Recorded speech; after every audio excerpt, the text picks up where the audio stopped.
veux gagner de l'argent avec le dropshipping sans dépenser 1 € en publicité, alors tu es au bon endroit. Dans cette formation gratuite, je vais te montrer pas à pas comment lancer ta boutique de dropshipping grâce au SEO sans dépenser 1 € en publicité ni en influenceur. Franchement, c'est l'une des meilleures vidéos de ma chaîne. Donc, je te le dis dès tout de suite, prends ton temps, regarde toute la vidéo jusqu'au bout et surtout, applique chaque étape que je vais te montrer. Aujourd'hui, c'est mon anniversaire et si je peux te demander un petit cadeau, like la vidéo, commente et partage-la. J'ai vraiment besoin de toi. Oui, j'ai acheté un gâteau au chocolat, j'aime pas trop le chocolat, juste pour une séquence de la vidéo.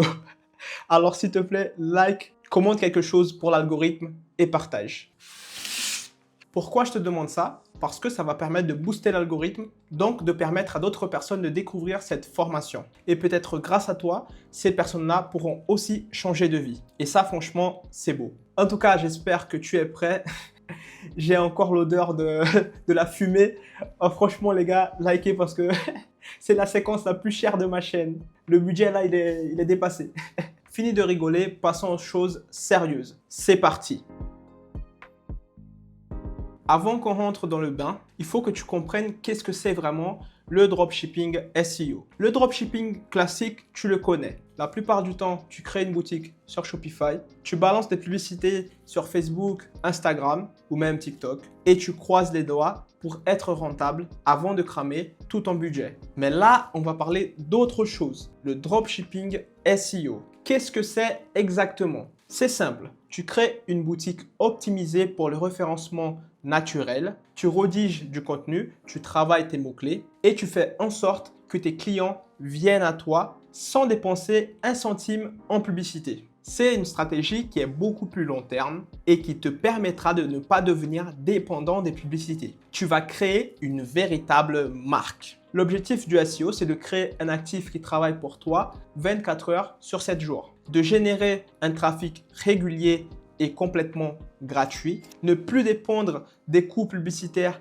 qui explosent et surtout de créer une marque solide qui peut durer des années. Et au cœur de cette stratégie, il y a un pilier. Le pilier, c'est ta niche. Dans le dropshipping classique, on va plus parler de winner, le produit gagnant. Nous, on ne cherche pas forcément un produit gagnant, on cherche une niche de produits qui vont se vendre toute l'année. Pas seulement un produit, mais une centaine de produits. Ils ne vont peut-être pas tous se vendre. Notre objectif, c'est que quelques produits se vendent toute l'année. Pas besoin de vendre les 100 produits que tu vas ajouter dans ta boutique. Pourquoi cette façon de faire? Parce que le SEO repose sur des mots-clés spécifiques, une audience bien définie et du contenu ciblé. Donc toi, si tu choisis une niche trop large ou bien trop floue, tu vas galérer à te référencer et attirer les bons clients. Une fois que tu as bien compris ça, il faut choisir ton CMS, ta plateforme. Et là, on a deux options principales. D'un côté, Shopify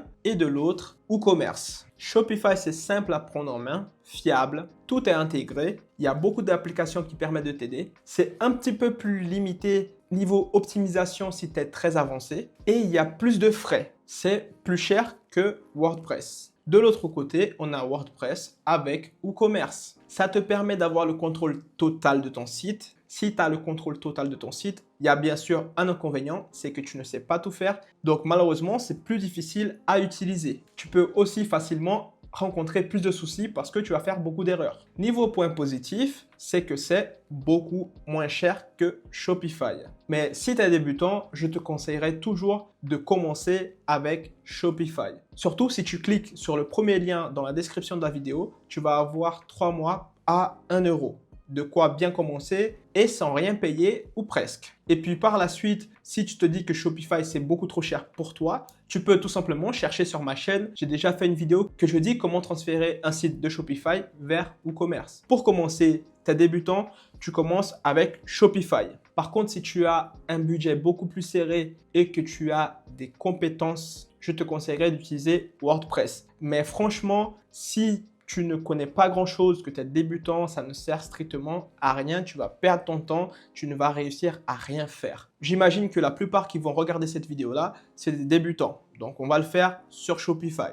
Pour créer notre site sur Shopify, c'est simple. Tu cliques sur le lien dans la description. Je vais le faire avec toi rapidement. Ici, on met notre mail. On fait démarrer l'essai gratuit. Maintenant, tu dois créer un compte. Moi, j'ai déjà mon compte, donc je vais faire juste se connecter. Ici, on a des configurations initiales. Pour l'instant, je peux mettre ignorer. Pour le plan, on va choisir le plan basique. Ici, je vais ajouter ma carte de paiement. Maintenant que j'ai confirmé le paiement, je suis sur l'interface de Shopify. On a posé les bases. On va attaquer l'une des étapes les plus importantes dans le dropshipping SEO. Trouver ta niche et tes mots-clés parce que c'est ce qui va déterminer tout le reste. Tes produits, ton positionnement, ton contenu et tes ventes. Pour ça, il faut donc qu'on identifie une niche rentable. Avant de te lancer, tu dois vérifier qu'il y a une vraie demande et en même temps évaluer la concurrence. Pour ça, tu peux utiliser plusieurs outils. Par exemple, on peut utiliser Google Trends pour savoir si notre niche est stable ou saisonnière.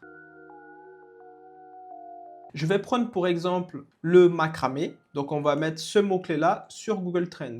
Je vais faire explorer. Ici, on a moins d'un jour. On va mettre les 12 derniers mois. Donc, il est plutôt stable. Tout le mois, il y a à peu près le même nombre d'intérêts. Je vais augmenter. Je vais mettre 5 dernières années. OK. Il a descendu un petit peu l'intérêt, mais il y a quand même toujours eu d'intérêt pour ce mot-clé-là et il est plutôt stable. Pour ce mot-clé en spécifique, il y a plus de 22 000 personnes qui le recherchent par mois. La difficulté sur SEMrush, c'est pas exact, mais on peut déjà avoir une petite idée. Donc, c'est 31%. Ici, on peut voir les mots-clés qu'on pourra utiliser, que ce soit pour nos collections, même pour nos noms de fiches produits. Ici, on a aussi des possibles articles de blog. On peut voir que l'intention de recherche, elle est informationnelle. C'est-à-dire que les gens, quand ils recherchent le mot macramé sur Google, elles ne veulent pas forcément acheter. Rapidement, je fais une recherche du mot sur Google pour voir un peu comment ça se passe sur la SERP de Google. Ici, en premier, on a une boutique de dropshipping. On descend un petit peu. Ici, on a des vidéos. Ça rejoint un peu ce que SEMrush a dit. Les gens veulent voir des vidéos. On a une chaîne YouTube. Ok, on n'a pas trop de dropshippers par ici. Peut-être lui, je sais pas. Je vais cliquer dessus. Corderie, ok. Maison macramé, on va voir ça aussi. Le premier, bon, c'est un site de dropshipping. Je le vois direct. Il utilise la... C'est un peu le basique pour que tu puisses avoir une idée de ce qui est fait dans le dropshipping SEO. Et je suis sûr que c'est du dropshipping parce que j'ai déjà analysé ce site pour une autre de mes vidéos. Donc, je suis sûr que c'est du dropshipping. On va voir combien de visites il fait par mois avec ce site-là. Aujourd'hui, il y a plus de 12 000 personnes qui rentrent dans le site. Bien sûr, encore une fois, SEMrush n'est pas une valeur à 100% sûre. Mais ça peut déjà nous donner une idée à peu près combien de visites il fait par mois. Donc lui, c'est écrit 12 000. On peut voir que c'est vraiment récurrent. Il a eu une forte montée en 2023, mais la plupart du temps, il reste entre 10 000 et 20 000 de visiteurs par mois. Tous les visiteurs de son site ne veulent pas forcément acheter. Il y en a certains qui veulent juste lire des articles de blog. Mais de toute façon, tu n'as pas besoin que tout le monde achète. Tu as besoin que 3 000, 2 000 personnes achètent. Ici, on peut voir ces articles de blog. Donc, j'imagine que certains visiteurs viennent seulement voir ces articles et d'autres viennent voir les produits et acheter. Ne t'inquiète pas si c'est un peu flou. Je vais t'expliquer avec plus de détails au cours de la vidéo. Maintenant que je t'ai donné un exemple de niche, on va chercher notre propre niche. Pour ça, je fais un petit tableau rapide pour qu'on puisse sélectionner notre niche. Si tu souhaites avoir le même tableau que j'ai fait ici, je l'offre à toutes les personnes qui sont inscrites à ma liste de mails. Pour ce faire, c'est assez simple. Tu cliques sur le plan d'action gratuit et puis après, tu seras inscrit automatiquement à mes mails. Ne t'inquiète pas, je n'envoie jamais de spam. Donc ce tableau-là, comment il fonctionne? C'est simple. On a déjà un premier exemple, on va l'utiliser. On a la niche de macramé. On va mettre ici le mot-clé principal, c'est macramé. Quel est le type de boutique? C'est une boutique multi-collection, c'est-à-dire qu'on peut mettre plusieurs collections différentes. Est-ce que c'est une boutique univers? Non.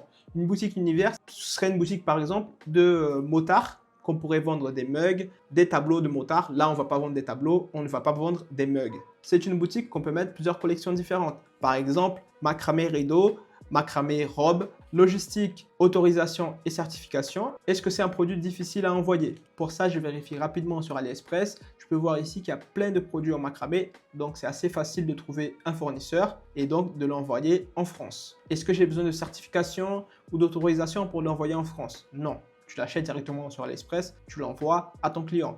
Donc, c'est facile. Concurrence, est-ce que c'est facile ou compliqué? On retourne de nouveau sur Google. On peut voir ici qu'il y a déjà un spécialiste dans le milieu qui est en premier. Il n'y a pas de généraliste et aussi, c'est une intention informationnelle. Donc, ce n'est pas très intéressant comme mot-clé. Mais on descend encore un petit peu. Ici, on a encore du YouTube, l'atelier de Valentine. Ça, c'est un spécialiste, j'imagine. Je vais regarder. On l'avait ouvert tout à l'heure, on n'a pas vu, mais on peut le voir rapidement maintenant. Oui, c'est un spécialiste, kit de macramé. C'est une personne qui est spécialisée et elle n'arrive pas à ranker entre les premiers. Donc là, il y a déjà un petit souci. On vérifie l'autre, Corderie Massa. Lui, c'est autre chose. Lui, ils vendent des ficelles. OK. Et là, on a un autre spécialiste dans le dropshipping. Lui, je vois direct, c'est le dropshipping. Il a la même méthode que l'autre. Celui-là, il est aussi spécialisé. C'est maison macramé et il n'arrive pas à ranker entre les premiers alors que c'est un spécialisé. Donc aujourd'hui, cette niche-là, c'est une niche un peu compliquée pour un débutant. Si tu arrives sur cette niche et que tu es quelqu'un de plus avancé, tu peux potentiellement les prendre leur place. Mais toi, si tu es débutant, tu viens de commencer, je ne te conseillerais pas de te lancer dans cette niche. Donc ici, on va mettre que c'est dur. Pour le volume de recherche en France, pour ça, on va vérifier sur SEMrush. Donc là, je retourne de nouveau dans le mot-clé exact. Donc c'est 22 200. Pour le volume total, c'est écrit ici en bas. Donc on a tout ça. Donc on va le copier aussi et on va le coller sur volume total. Est-ce que le EMD est disponible? Le EMD, c'est quoi? C'est le Exact Match Domain, c'est-à-dire ce serait ici macramé.fr, le mot-clé en français. Est-ce que le nom de domaine est disponible? Pour ça, on va utiliser Infomaniac. Moi, je te montre celui que j'utilise en ce moment, mais si tu as un autre que tu préfères, tu peux l'utiliser également. Donc, quand je cherche macramé sur Infomaniac, on n'a pas le .fr qui est disponible. Normalement, il apparaît ici en haut et ni le .com, donc c'est pas disponible. Je vais tester mon macramé pour voir si c'est dispo. Donc, celui-là, par exemple, il est disponible. C'est pas le exact match domain, mais c'est presque le exact. Donc là, on pourrait aussi mettre le ou un macramé. Donc, à toi de voir. Voilà. Il est disponible. Ce n'est pas le exact match domain, mais c'est presque l'exact. Mais ici, comme le exact n'est pas disponible, je vais mettre non. Après, si tu veux quand même te lancer dans une niche comme celle-ci, auquel le MD n'est pas disponible, tu peux aussi essayer de choper un mot-clé à peu près pareil, c'est-à-dire avec un ou le devant. Une autre astuce pour choisir ton nom de domaine, ce serait d'acheter un nom de domaine qui a de la recherche. Au lieu que ce soit macramé exact, on peut chercher un autre ici, c'est-à-dire par exemple fil macramé. Donc ce serait fil-macramé.fr ou .com. Et avec ce nom de site, tu pourrais également englober plusieurs types de produits. Donc, c'est ça l'objectif. Ici, on peut trouver autre chose. Macramé mural, c'est pas intéressant. Pourquoi? Parce que ça indique direct que c'est mural. Donc, c'est pas intéressant pour nous, en tout cas pour le nom du site. Ce qui pourrait être intéressant, ce serait décoration macramé. Donc, ça, on a sûrement un mot-clé. Je vais vérifier ça. Oui, il y a un peu de recherche quand même par mois et c'est quand même un mot-clé. Donc, ce serait décoration-macramé.com ou .fr. C'est aussi une possibilité. Là, je te donne juste des astuces. Mais comme le exact n'est pas disponible, je peux mettre non. Et bien sûr, je pourrais plus ajouter une autre colonne avec des presque exact match domaine. Est-ce que c'est une niche saisonnière? Est-ce qu'à certaines saisons, ça peut potentiellement se vendre plus? Ici, on a vu sur Google Trends, c'est que à peu près toute l'année, il a à peu près le même nombre de recherches tout le temps. Donc ici, je vais mettre non. Estimation du AOV, ce serait la valeur moyenne des commandes. Donc là, on est entre 10 et 40 euros. Tu peux voir ici, ouais, on peut même augmenter un peu plus peut-être. Là, il y a 80, donc notre concurrent, il a mis tout ça. On va mettre même un peu plus, donc entre 40 et 100 euros. Je pense que c'est un peu correct par rapport à ce qu'il a mis. C'est à peu près ça. Est-ce qu'il y a un généraliste en premier? Est-ce que c'est Amazon, c'est Discount qui est en premier? Non, c'est un spécialisé. Lui, il est spécialisé dans la décoration macramé. Donc, on met non. Et on va analyser dans la SERP combien de sites rankent dans le top 10 avec leur page d'accueil. Donc là, on va de nouveau sur Google. Là, ici, on a combien de sites qui rankent en premier avec leur page d'accueil. Donc là, quand il n'y a pas de tiret, c'est la page d'accueil. Ici, on n'a pas de tiret. C'est bien un spécialiste. Donc là, on descend encore un petit peu. Là, on n'a pas de tiret. Ben, c'est YouTube.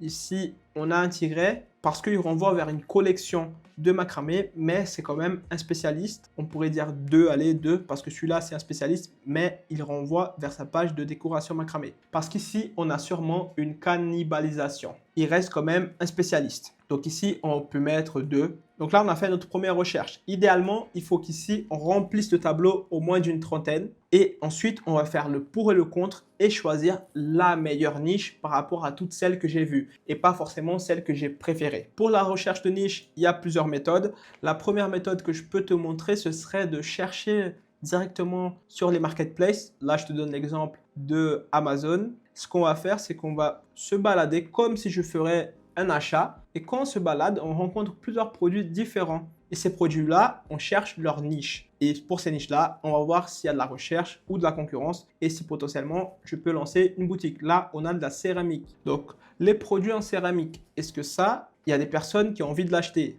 On va chercher ça sur SEMrush. Ici en bas, on voit qu'il y a le four à céramique, céramique en poêle, table en céramique. Il y a de la recherche. Donc, je pourrais potentiellement faire une boutique en céramique. Je vais noter ici dans le tableau céramique. Il pourrait potentiellement avoir plusieurs collections, que ce soit la collection cuisine, une collection décoration. Donc là, je garde le même. Ici, est-ce que c'est facile ou pas? Non, la céramique, elle peut se casser, donc ce serait lourd. Niveau concurrence, il faudrait que je fasse une recherche sur Google, comme j'ai fait pour macramé. Je t'invite à le faire de ton côté dans ta recherche. Moi, c'est juste pour te donner un exemple. Je vais chercher d'autres choses. Dans meilleure vente, on a quoi? Il y a plein de trucs là de lampes. Ok. On a quoi d'autre? Ici, on a masque de nuit. Est-ce qu'il y a une niche qu'on peut potentiellement mettre ce produit? Peut-être faire un site pour le sommeil. Genre les gens qui ont du mal à dormir, ou sinon pour les nomades, c'est-à-dire les gens qui voyagent beaucoup, un kit et tout avec des kits, que ce soit le kit sommeil, un kit voyager facile, quelque chose du genre. Mais bien sûr à regarder en profondeur. Là, on a une chaîne anti-vol, pourquoi pas faire une niche anti-vol, c'est-à-dire le site c'est peut-être mon antivol et il y a plein de types d'antivol que ce soit pour le vélo, pour une voiture, pour la maison. Donc là, ce serait vraiment ultra niché dans ça, bien sûr, à regarder en profondeur. Donc là, c'est juste essayer d'avoir des idées et petit à petit, tu peux potentiellement trouver quelque chose de très intéressant. Ce qu'on peut faire aussi, c'est qu'on va utiliser Amazon encore une fois ou une autre marketplace et on va le mettre sur SEMrush. Ensuite, on va sur les top organic keywords.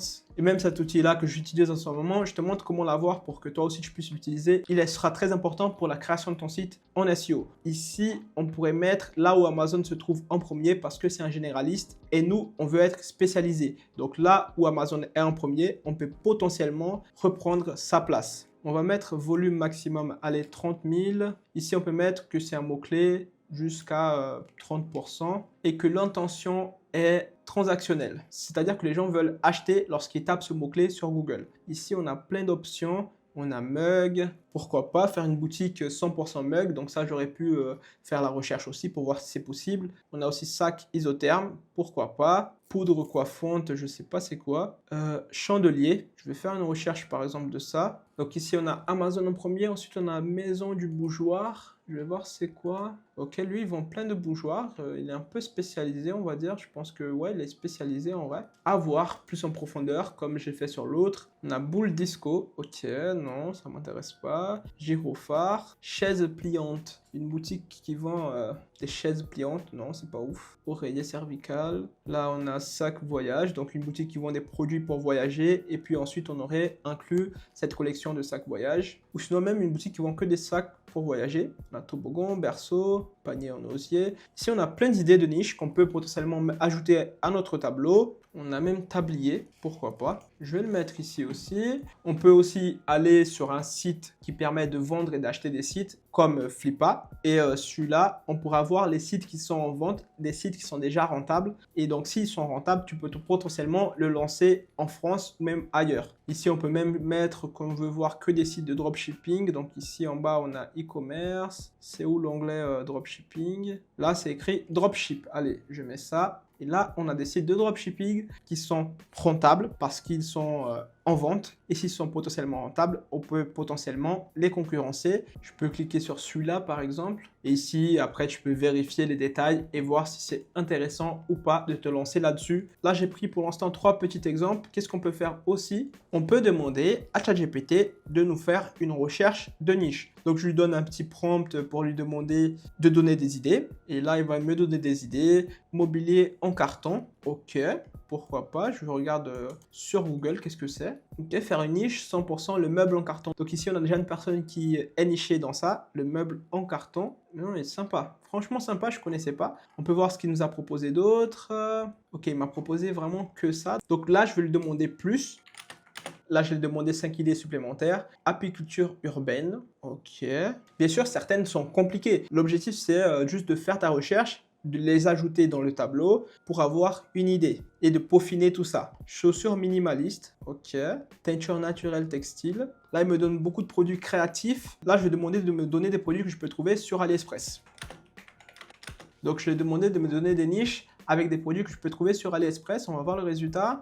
Accessoires pour animaux. En vrai, je vais lui demander d'être un peu plus spécifique. Décoration murale minimaliste, style scandif, boho, zen. Ça, c'est intéressant. Donc là, on peut faire un site avec des décorations scandives, pourquoi pas. Accessoires voitures pratiques et innovants. Voyage outdoor ultra léger. Ici, on a plusieurs exemples. Là, je t'ai montré quelques exemples. Je vais continuer de faire mes recherches de niche. Je vais chercher maintenant même celle que je vais utiliser dans cette vidéo. On va toujours analyser la demande versus la concurrence. Une niche avec beaucoup de demande et peu de concurrence en SEO, c'est vraiment ce qu'il y a de mieux. Mais ça peut prendre du temps à la trouver. Donc, sincèrement, cette étape-là, prends ton temps. N'hésite pas à prendre une semaine ou deux, ou même plus si besoin, parce que c'est tout simplement le plus important.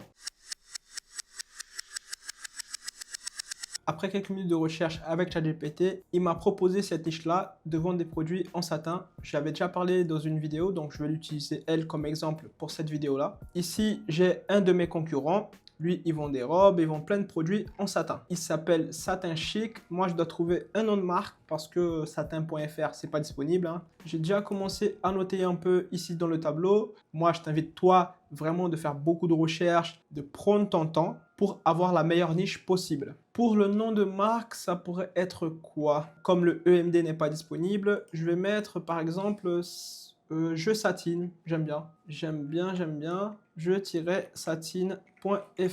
Donc ça, ce serait mon nom de marque. Le mot satine veut dire qui a la douceur et le reflet du satin. Donc c'est vraiment pas mal comme nom de marque. Après, c'est pas très SEO, on va dire, mais c'est pas grave. Mon objectif, c'est juste de te donner un exemple. Une fois qu'on a trouvé la niche qu'on veut lancer, je peux regarder un peu les concurrents comme lui. Pour trouver, c'est assez simple. Tu mets ton mot-clé et puis boutique à la fin. La plupart du temps, tu vas trouver pas mal de concurrents. Donc, il y a lui aussi, Only Satin. Ok, il fait aussi du dropshipping. Ce que je peux faire, c'est que je crée tout simplement une autre feuille ici et je note tous mes concurrents. Comme ça, je pourrais avoir des idées et m'inspirer de ce qu'ils ont fait déjà. Je ne vais pas les copier, attention. Ce que je peux voir aussi, c'est les mettre sur SEMrush pour les analyser, pour voir s'ils ont beaucoup de visites ou pas. Donc, Only Satin, il a combien de visites? 500 par mois. Ok, il a déjà eu 2000 à un moment donné. Aujourd'hui, il a 500. Et celui-là, Satin Chic. Ok, lui, il a très peu. Il est déjà monté à plus et maintenant il a très peu, mais il a commencé début décembre. Ok, donc toi de ton côté tu analyses tous tes concurrents, tu regardes si potentiellement tu peux prendre certains de ces backlinks à lui. Maintenant que j'ai ma niche, je suis sûr que je vais lancer cette niche là, je peux acheter mon nom de domaine. Pour ce faire, moi je vais l'acheter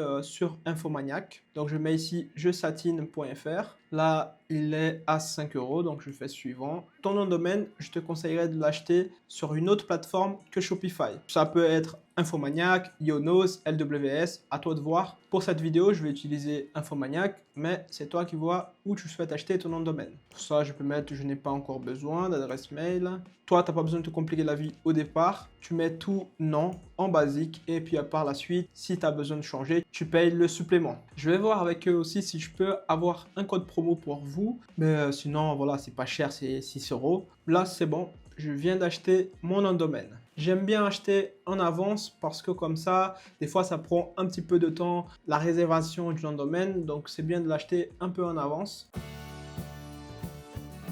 On a notre niche et notre nom de domaine. Il faut maintenant qu'on fasse notre recherche de mots-clés. Il faut qu'on trouve les mots-clés qu'on va cibler. Et là, on a une grosse différence de mots-clés. Il y a les mots-clés transactionnels, par exemple tapis de yoga rouge, ou bien les mots-clés informationnels, comme par exemple comment bien choisir mon tapis de yoga. Les mots-clés transactionnels, on va les utiliser pour créer nos fiches produits et nos fiches de collection. Les mots-clés informationnels, on va les utiliser pour la création de nos articles de blog. Les mots-clés transactionnels vont ramener des ventes. Les mots-clés informationnels vont ramener du trafic organique, qualifié, mais pas directement des ventes. En dropshipping SEO, pour être une vraie autorité, on doit travailler les deux. Pour ça, j'ai créé un tableau sur Google Sheet. Là, tu peux voir qu'il y a un exemple que j'ai utilisé pour une autre vidéo. Donc, ce sera à peu près le même principe. Là, on a nos noms de collection et ici en bas, on a nos noms de produits.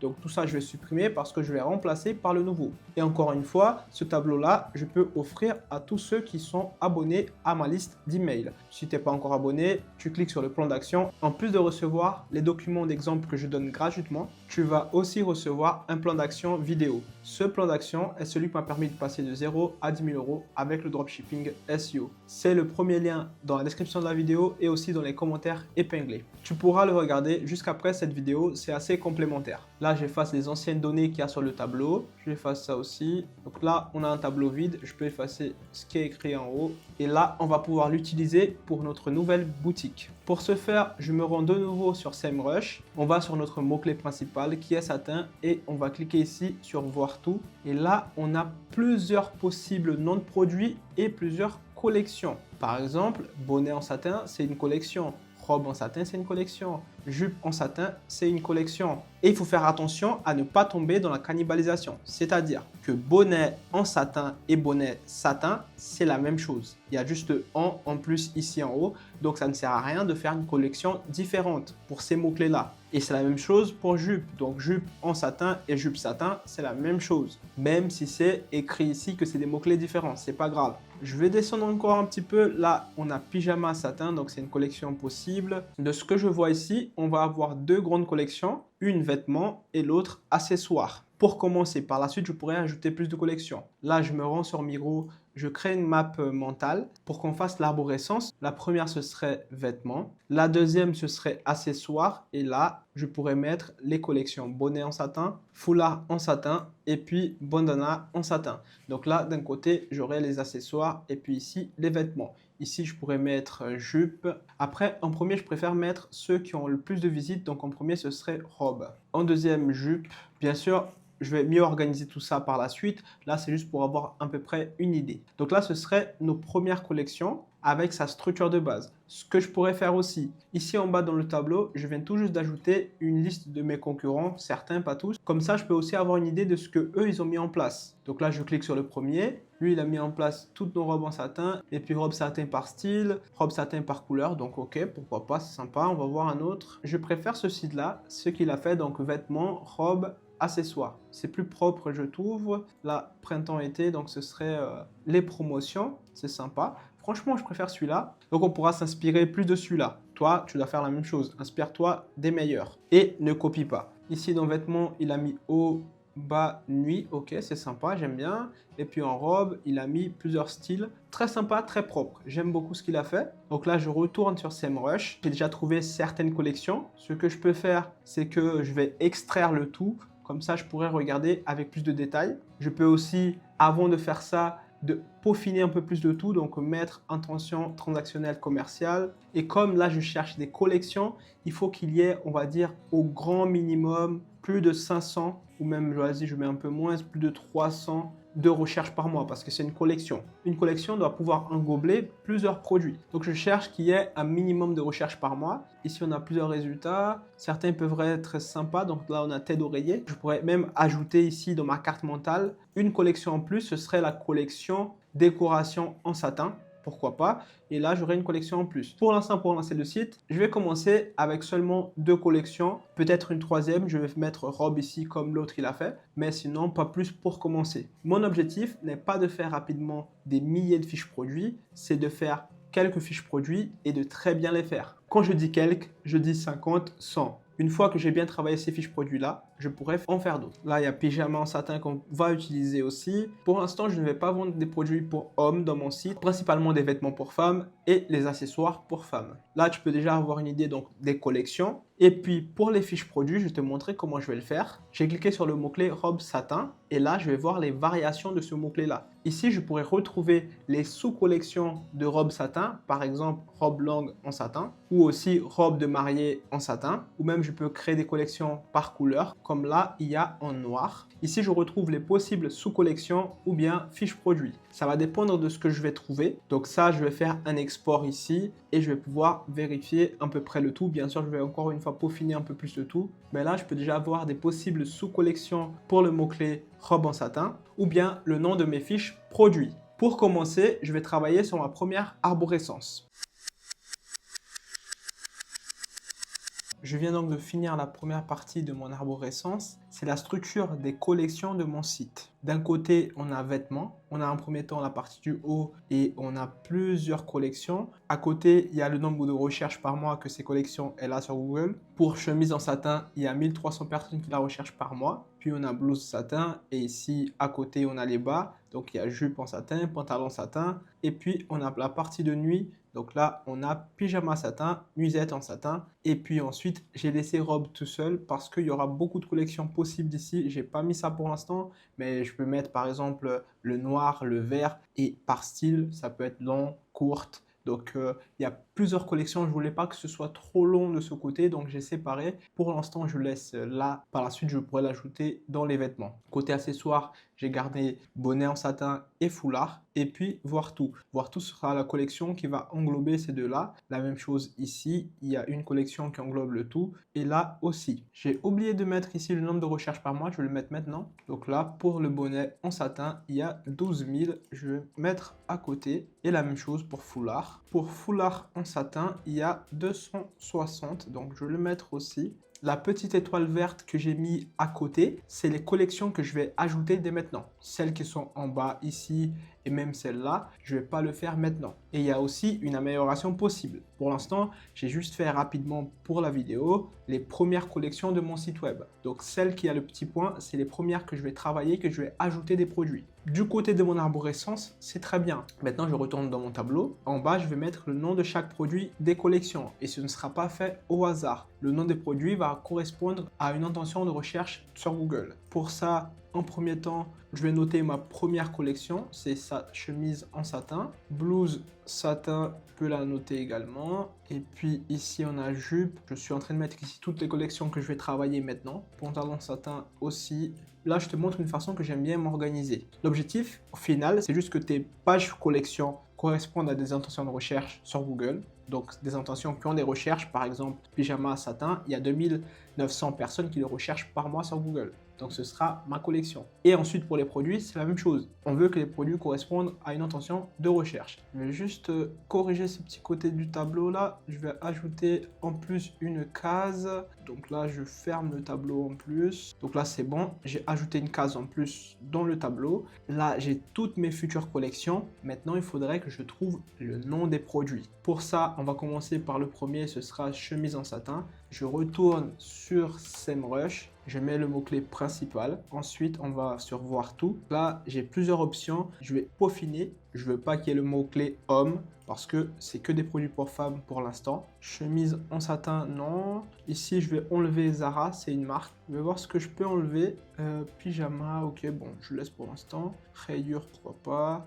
Comment, ce serait pas pour un produit en tout cas. Amazon aussi, je peux enlever. J'essaie là de peaufiner un peu le tout. Et j'enlève également ceux qui ont 0 de recherche. Je veux au minimum 10. Donc là, pour l'instant, j'en ai 42. C'est déjà bien. Maintenant, ici, je peux déjà voir ceux que je peux utiliser comme nom de produit. Je sélectionne le tout et puis là, je regarde ceux qui vont m'intéresser. Chemise de nuit en satin. Ouais, pourquoi pas. Je pourrais aussi extraire, mais je ne vais pas le faire. Je vais le faire directement ici. Je vais copier ce mot-clé. Ce sera notre premier nom de produit. Je peux mettre aussi le nombre de recherches qu'il a par mois. C'est beaucoup pour un mot-clé de cette niche-là. Je pourrais peut-être faire une collection, mais c'est pas grave, hein. Je vais mettre sur le produit. Ça dépend de chaque niche. Comme c'est une niche assez petite, je pourrais potentiellement faire une collection. Chemise en satin noir. Donc ça, ce serait un nom de produit également. Elle a combien de recherches?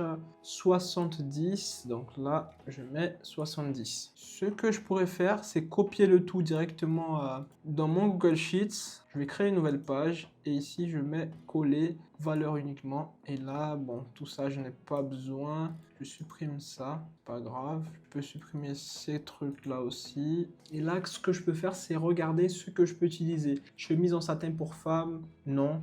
C'est la même chose que chemise en satin pratiquement. Ça va tomber dans la cannibalisation, donc j'enlève. Chemise en satin, j'enlève. Chemise de nuit, ça j'ai déjà mis. Chemise de nuit en satin longue. Pourquoi pas faire une chemise de nuit longue? Non, c'est la même chose. c'est la même chose que celui-là, donc je laisse. Celui-là, c'est exactement la même chose, donc je laisse que celui-là. Chemise en satin noir, ça j'ai déjà mis, ça je n'ai pas besoin. Robe, chemise, ça existe ça? Ok, ça existe. Robe, chemise, ok. Bon, je laisse. Chemise en satin blanche, ok, c'est bon. Chemise de satin grande taille. Celle-là, elle est longue, grande taille, c'est à peu près la même chose, hein, mais ça va, je vais laisser, c'est pas grave. Noir, non. Blanche, c'est déjà là. Manche longue, ok. Donc là, on a longue, et puis ici, on a manche longue. Ça reste à peu près la même chose, mais bon, ça va, je vais laisser quand même. Beige, bon, je laisse. Blanc, c'est bon. Noir, j'enlève. Rose, je laisse. Rouge aussi. Bon, finalement, voici ce que j'ai gardé pour l'instant. Je peux peaufiner un peu plus, mais c'est pas grave. Je vais garder ceux-là pour l'instant pour vous donner un exemple. Ici, on a leur nombre de recherches. Et puis ici, on a le nom. Je vais les coller ici. Donc là, on a déjà nos 16 premiers noms de produits. Maintenant, on va faire la même chose pour blouse en satin et pour le reste. 30 minutes plus tard, je viens de tout finir. J'ai ajouté environ une centaine. Et bien sûr, encore une fois, je le répète, je l'ai fait en 30 minutes. Toi, tu dois prendre ton temps. Mon objectif est juste de te montrer comment le faire. Mais toi, tu dois prendre ton temps de ton côté. Je ne vais pas faire en sorte que la vidéo dure 10 heures. Ce n'est pas l'objectif, c'est juste de te montrer comment le faire. J'ai ajouté plusieurs produits. Tous ces mots-clés-là correspondent à une recherche de Google. Donc potentiellement, si quelqu'un tape par exemple sur Google blouse blanche satin, elle peut potentiellement tomber sur ma fiche produit. Donc c'est pour ça qu'on veut que chaque fiche produit corresponde à une intention de recherche. J'ai ajouté environ une centaine pour l'instant. Si je veux développer plus le site par la suite, je pourrais ajouter plus de collections et même plus de produits dans mes collections. Pour te montrer, j'ai même peaufiné un peu plus les résultats. J'ai vraiment exclu plusieurs mots-clés et j'ai aussi mis les intentions de recherche et puis un volume maximum de 500 pour les fiches produits. Donc là, j'ai eu moins de résultats. Comme ça, j'ai pu travailler plus facilement. C'est super. On a nos noms de fiches produits, on a nos collections. On va passer à nos articles de blog. Là, il y a encore l'ancien, je supprime. Mais ici, par exemple, j'aurais pu mettre comment bien porter un ensemble en satin et d'autres articles en relation avec ma niche. Pour ça, je peux aussi trouver des idées de nouveau sur SEMrush. Donc, je tape le mot-clé principal qui est satin. Et puis ici, sur question, j'ai déjà des idées d'articles de blog. Combien de temps entre deux couches de peinture satin? Non, on s'en fout. Comment mettre un bonnet en satin? Oui, c'est un possible article de blog pour nous. Et ici, je peux cliquer pour voir ce qu'il y a d'autre. Pourquoi dormir avec un bonnet en satin? Un article de blog en plus. Donc ça, j'aurais pu le copier et puis le coller sur ma page de Google Sheets. Donc ici, donc ça c'est un potentiel article de blog. Et ici, comment repasser du satin? Un autre article de blog. Donc des idées, tu en as par milliers. Et là, rien que sur SEMrush, on peut faire à peu près la même chose sur Google. Je rassemble juste les idées des articles de blog. Pour l'instant, je n'écris pas et je ne fais pas mes fiches produits encore. Je regarde juste à peu près les idées que je vais utiliser par la suite. Ici, je peux taper vêtements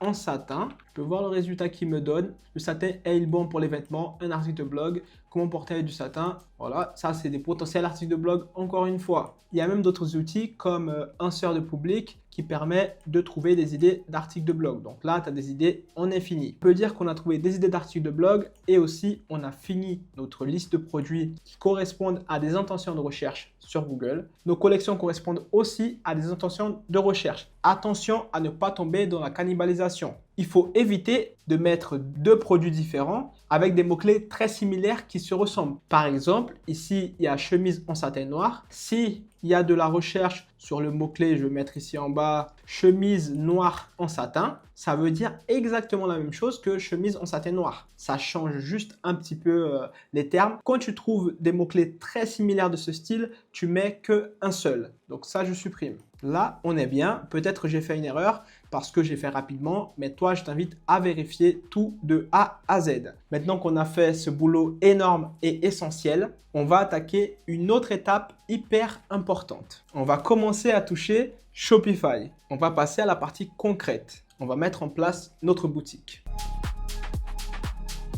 On va commencer par les configurations de base. On va installer les applications essentielles. Avant d'installer les applications, je peux déjà ajouter mon nom de domaine que j'ai acheté sur Infomaniac. Donc ici, je vais mettre connecter un nom de domaine existant. Sur Infomaniac, j'ai déjà mon nom de domaine qui apparaît ici. Je vais faire copier, je vais le coller sur Shopify. Puis là, c'est bon, je l'ai ajouté. Là, il me demande de paramétrer les enregistrements DNS. Je retourne de nouveau sur Infomaniac. Je vais faire modifier les zones DNS. Qu'est-ce que Shopify me dit exactement? Il me dit de me connecter à mon fournisseur, c'est bon. Et puis là, ajouter ces nouveaux enregistrements DNS. Donc là, on va faire un enregistrement de type A. Donc là, ajouter un enregistrement type A. Nom de la source, c'est arrobas. La valeur, elle est ici. Là, c'est l'IP de Shopify. Donc, je vais le coller. C'est bon, je peux faire enregistrer. Maintenant, je vais faire la même chose avec le deuxième. Donc là, c'est CNAME et www. Donc là, je fais ajouter. Je vais chercher CNAME, c'est ici.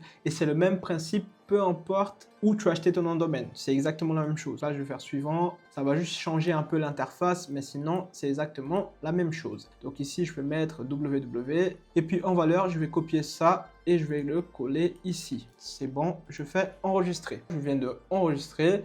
Je retourne sur Shopify. Maintenant, je peux mettre, j'ai mis à jour les enregistrements DNS. J'attends un petit peu et là, j'ai l'impression que c'est déjà bon. Il se peut que pour toi, ça prenne plus de temps. Pour moi, c'est déjà à peu près correct, j'imagine. Là, il manque plus que le provisionnement du certificat TLS. Mais là, c'est déjà bon. Si tu as un souci, toi, de ton côté, n'hésite pas à contacter Shopify ou bien la plateforme que tu as acheté ton nom de domaine. Pour moi, j'ai l'impression que c'est bon. Donc là, on peut passer à autre chose. Ce qu'il faudrait faire, c'est de faire un tour un peu partout pour voir si tout est correct. Donc là, par exemple, politique, on va sur politique, on remplit un peu le tout. C'est possible de remplir avec ChatGPT. Donc bien sûr, je t'invite, toi, à tout vérifier. Ça, j'ai pas besoin de passer beaucoup de temps dessus. Tu peux le faire simplement. Tu dis à ChatGPT, écris-moi une mention légale. Tu donnes tes données et il va t'écrire une mention légale. Bien sûr, vérifie le tout. Confidentialité des clients, bon, ça, tu vérifies également. Donc, je t'invite, toi, à faire un tour sur chacun des petits détails. Comme ça, tu ne rates rien. Tu peux aussi vérifier l'expédition rapidement, comment ça se passe. L'expédition, ça reste aussi un point important, donc il faut le vérifier. Il y a aussi les moyens de paiement parce que sinon, tu ne reçois rien. Donc, il faut vérifier le tout de A à Z. Là, il n'y a pas de mystère. Franchement, il suffit de lire ce qui est écrit et de suivre ce qui est indiqué. Donc, une fois que tu as fini tout ça, tu as tout vérifié, on peut faire autre chose. On va installer les applications essentielles et gratuites. Pour faire du dropshipping SEO efficacement, tu n'as pas besoin de 50 applications. Surtout que ça va enlever de la vitesse de ton site web. Donc, évite d'installer des milliers d'applications. Tu vas installer juste l'essentiel. En tout cas, moi, j'arrive à chiffrer avec ces applications dans leur version gratuite. Pour ça, tu cliques ici en haut sur Recherche, Applications et on va aller dans toutes les applications recommandées. On va ouvrir le Shopify App Store. Maintenant qu'on est sur le Shopify App Store, on va en premier temps installer Parcel Panel pour faire le suivi de nos colis. Donc, c'est celle-là, Parcel Panel Order Tracking, installée. Elles sont gratuites. Il y a une version payante, mais la version gratuite est suffisante pour débuter. Et je ne suis en partenariat avec aucune de ces applications. Je les utilise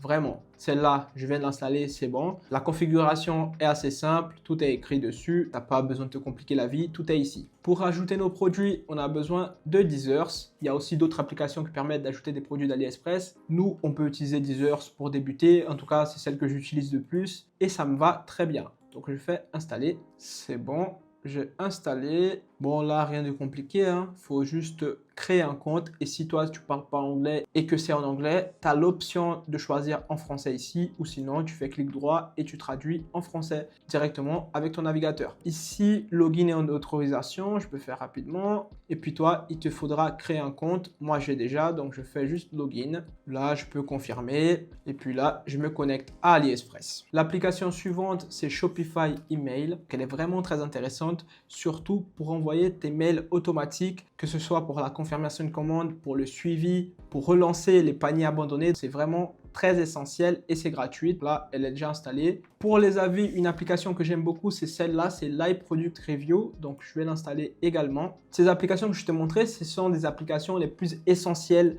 au départ. Il y en a d'autres, mais au départ, on va les utiliser en premier temps. Encore une fois, pour la configuration de chaque application, c'est assez simple. Tu as juste à suivre ce qui est écrit. Là, je fais étape suivante. Et puis là, je dois aller sur mon site. Donc, je fais activer Lycoscript. Et puis ici, c'est activé et je fais enregistrer. Pour l'instant, ma boutique est vide. Ça, c'est pas grave.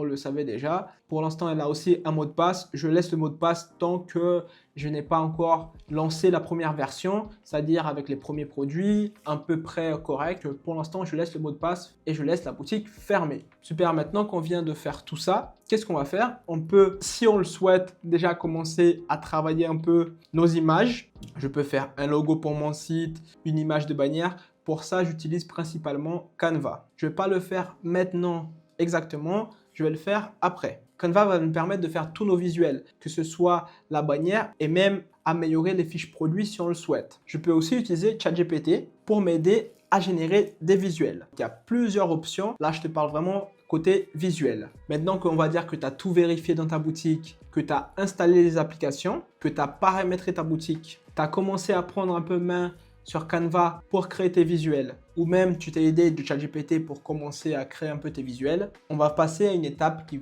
fait vraiment la différence.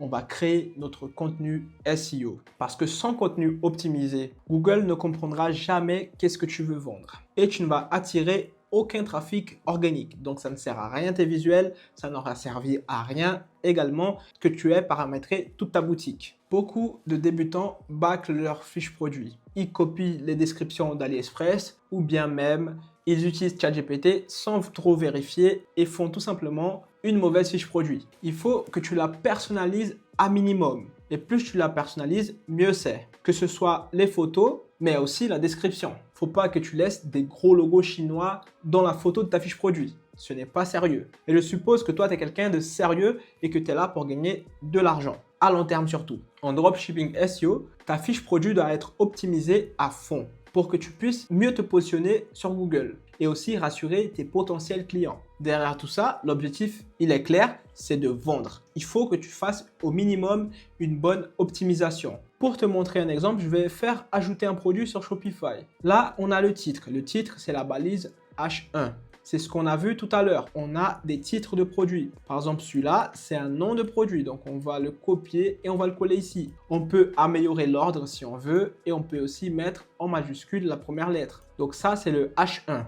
Et puis ici en bas, il y a la partie description et ici, il y a les photos. Plus bas, on voit le prix. Si tu es complètement débutant, petit à petit, tu vas comprendre comment ça fonctionne. Pour la création de nos fiches produits, on peut utiliser deux schémas de persuasion. Le premier, ce serait le AIDA, c'est-à-dire attention, intérêt, désir, action. Le premier exemple pourrait être découvrez notre nouveau tapis de yoga, conçu pour vous offrir un confort optimal. Là, ce serait une description produit qui attire l'attention, l'intérêt, le désir et l'action. Il y a les quatre. On peut faire aussi un autre schéma, ce serait le schéma pas, problème, agitation, solution. Marre des tapis qui glissent et se déforment. Et puis ici, vous aurez l'agitation. Et puis tout en bas, vous aurez la solution. Il y a deux schémas populaires qu'on peut utiliser comme prompt pour aider ChatGPT lors de l'écriture. Mais bien sûr, il ne faut pas que ChatGPT le fasse à 100%. Vérifie toujours ce qu'il écrit derrière. Si besoin, ajoute un peu de gras dans ton texte. Tu peux choisir le schéma qui colle le mieux à ton produit, à ta marque. Et si aucun des deux ne colle, tu peux écrire de façon différente. Rien n'empêche, car l'objectif reste toujours le même derrière, c'est de vendre. Peu importe la façon dont tu vas écrire, mais le mieux, que ce soit tes textes de collection ou tous les textes de ton site web, il faut que tu saches à qui tu parles. Qui est-ce qui va acheter mon produit? Est-ce que moi, pour ma boutique de produits féminins en satin, est-ce que c'est des hommes qui vont acheter? Non. Quelle femme va acheter ce produit-là? Est-ce que c'est des femmes entre 25 ans et 35 ans? Qu'est-ce qu'elles font dans leur vie? Et là, je dois écrire en fonction de mon public cible. Maintenant, je vais te donner un exemple de fiche produit. Pour ce faire, je vais chercher ce nom-là, chemise en satin noir, sur AliExpress, qui va être notre fournisseur. Là, j'ai déjà quelques chemises en satin noir. Je peux voir en fonction du titre, celle que je trouve la plus intéressante. Comme c'est pas très spécifique, je peux mettre n'importe laquelle. Dès que c'est une chemise en satin noir. Ici, on a des bons petits modèles. Je vais voir s'il y a un qui me plaît plus que les autres. Je peux le faire rapidement. Celle-là, elle est bien. Celle-là, elle paraît classe. Donc, je vais prendre celle-là. On va dire que cette chemise en satin m'a bien plu. Qu'est-ce que je peux faire? C'est que je vais copier le lien et je vais le coller sur Deezers, l'application qu'on a installée. Donc, quand tu es sur Deezers, tu cliques sur liste import et puis là, je vais importer. Je mets le lien et je fais OK. Donc là, j'ai importé mon premier produit. Je vais mettre import time. Ceux-là qui sont déjà ici, c'était pour une autre vidéo que j'ai faite, donc c'est toujours ici. Mais après, je peux supprimer, c'est pas grave. Mais toi, ce sera vide et il n'y aura que le nouveau produit que tu as ajouté. Moi, c'est celui-là. Ce que je peux faire, c'est que je peux modifier rapidement ici. Je peux regarder la vidéo si besoin. Moi, je ferme. Puis là, je peux modifier le titre, le poids, la longueur, tout est bon. Ok, bon.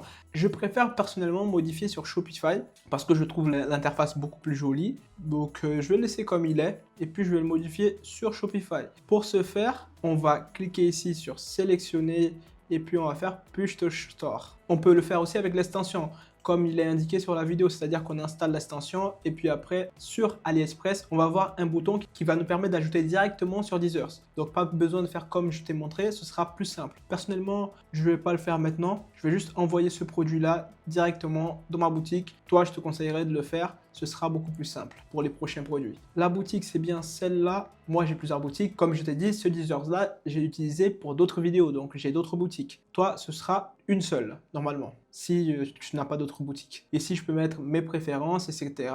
Là, je vais mettre juste en statut draft, comme on va le modifier encore, et on va faire pousser vers le magasin. Ce qui serait bien aussi, c'est d'ajouter plusieurs produits, c'est-à-dire que tu vas sur AliExpress, tu ajoutes l'extension, tu auras le petit bouton ici de Deezer, tu cliques et tu ajoutes celui-là, et puis tu regardes un autre, celui-là il peut être intéressant, tu l'ajoutes, celui-là aussi tu dis c'est intéressant, tu regardes par rapport au mot-clé si tu peux l'utiliser ou pas, on peut le mettre, chemise de nuit longue, pourquoi pas, elle est un peu longue, donc tu peux utiliser celui-là. C'est bon, j'ai bien importé mon premier produit. Maintenant, on va sur Shopify. Là, je vais sur produit et bim, c'est bien, on a déjà notre premier produit. Je vais cliquer dessus. Là, il est moche. Clairement, c'est très moche, mais ne vous inquiétez pas, on va devoir tout modifier. Première chose que je pourrais faire, là c'est écrit en dark bleu, ça je peux enlever, comme il y a une seule couleur, je fais supprimer. Là il y a les tailles, je peux changer ici et mettre taille en français, vu que mon site il est français. Pour le prix, là c'est seulement 11 € alors que je l'achète à environ 11 €, donc je dois le modifier. Ce que je peux mettre, c'est de faire environ du x3, ce serait 31 € par produit. Donc je copie, je colle un peu partout. Pour moi là, le prix il est correct. Qu'est-ce que je pourrais mettre? Je vais mettre le titre. Donc le titre, c'était quoi? C'était chemise en satin noir. Donc on va le copier, on va le coller ici. On va mettre le C en majuscule. On va le mettre également dans l'URL. Donc c'est tout en bas. On va ici modifier et puis URL. C'est bon, on est pas mal. On est pas mal. On peut maintenant travailler un peu le texte. Ça, je fais enregistrer déjà, ce que j'ai déjà modifié. Maintenant que j'ai enregistré pour la première fois, pourquoi c'est en minuscule? Je sais pas, bon, c'est pas grave. Je mets en majuscule de nouveau. Je fais là enregistrer. Donc là, on a notre première fiche produit. On n'a pas encore travaillé la description ni la métadescription. On va le faire. Ne vous inquiétez pas, on va le faire. Je vérifie juste sur le reste, tout est OK. Ce que je pourrais faire, c'est aussi faire une modification en groupé si besoin. Donc je fais ici modification groupée. Et ici, je peux modifier plusieurs détails. Ce que j'aimerais mettre, ce qu'il faut que tu mettes aussi, c'est continuer à vendre en cas de rupture de stock. Là, c'est déjà mis dans mon cas. Peut-être dans ton cas, ce ne sera pas coché, donc tu devras cocher cette case-là. Mais tu peux la modifier directement ici avant l'import. Donc là, je n'ai pas besoin d'enregistrer, c'est déjà coché. Là, on a les images produits. Tout m'a l'air correct, hein, c'est une bonne image produit. Je pourrais la modifier un peu, enlever l'arrière-plan et mettre mon arrière-plan personnel. Mais je vais la laisser comme ça. Maintenant, on va faire une des choses les plus importantes. Donc là, je peux supprimer tout ça, hein, je n'ai pas besoin. Je regarde juste pour garder les caractéristiques. Parce que ça peut être intéressant pour le potentiel acheteur. Donc fabriquer, bon ça je peux laisser. Genre j'ai pas besoin. Donc je supprime tout ça. Tout ce que j'en ai pas besoin. Le guide de taille, je peux le supprimer d'ici et le mettre par la suite directement dans toutes mes fiches produits. Il y aura un guide de taille personnalisé.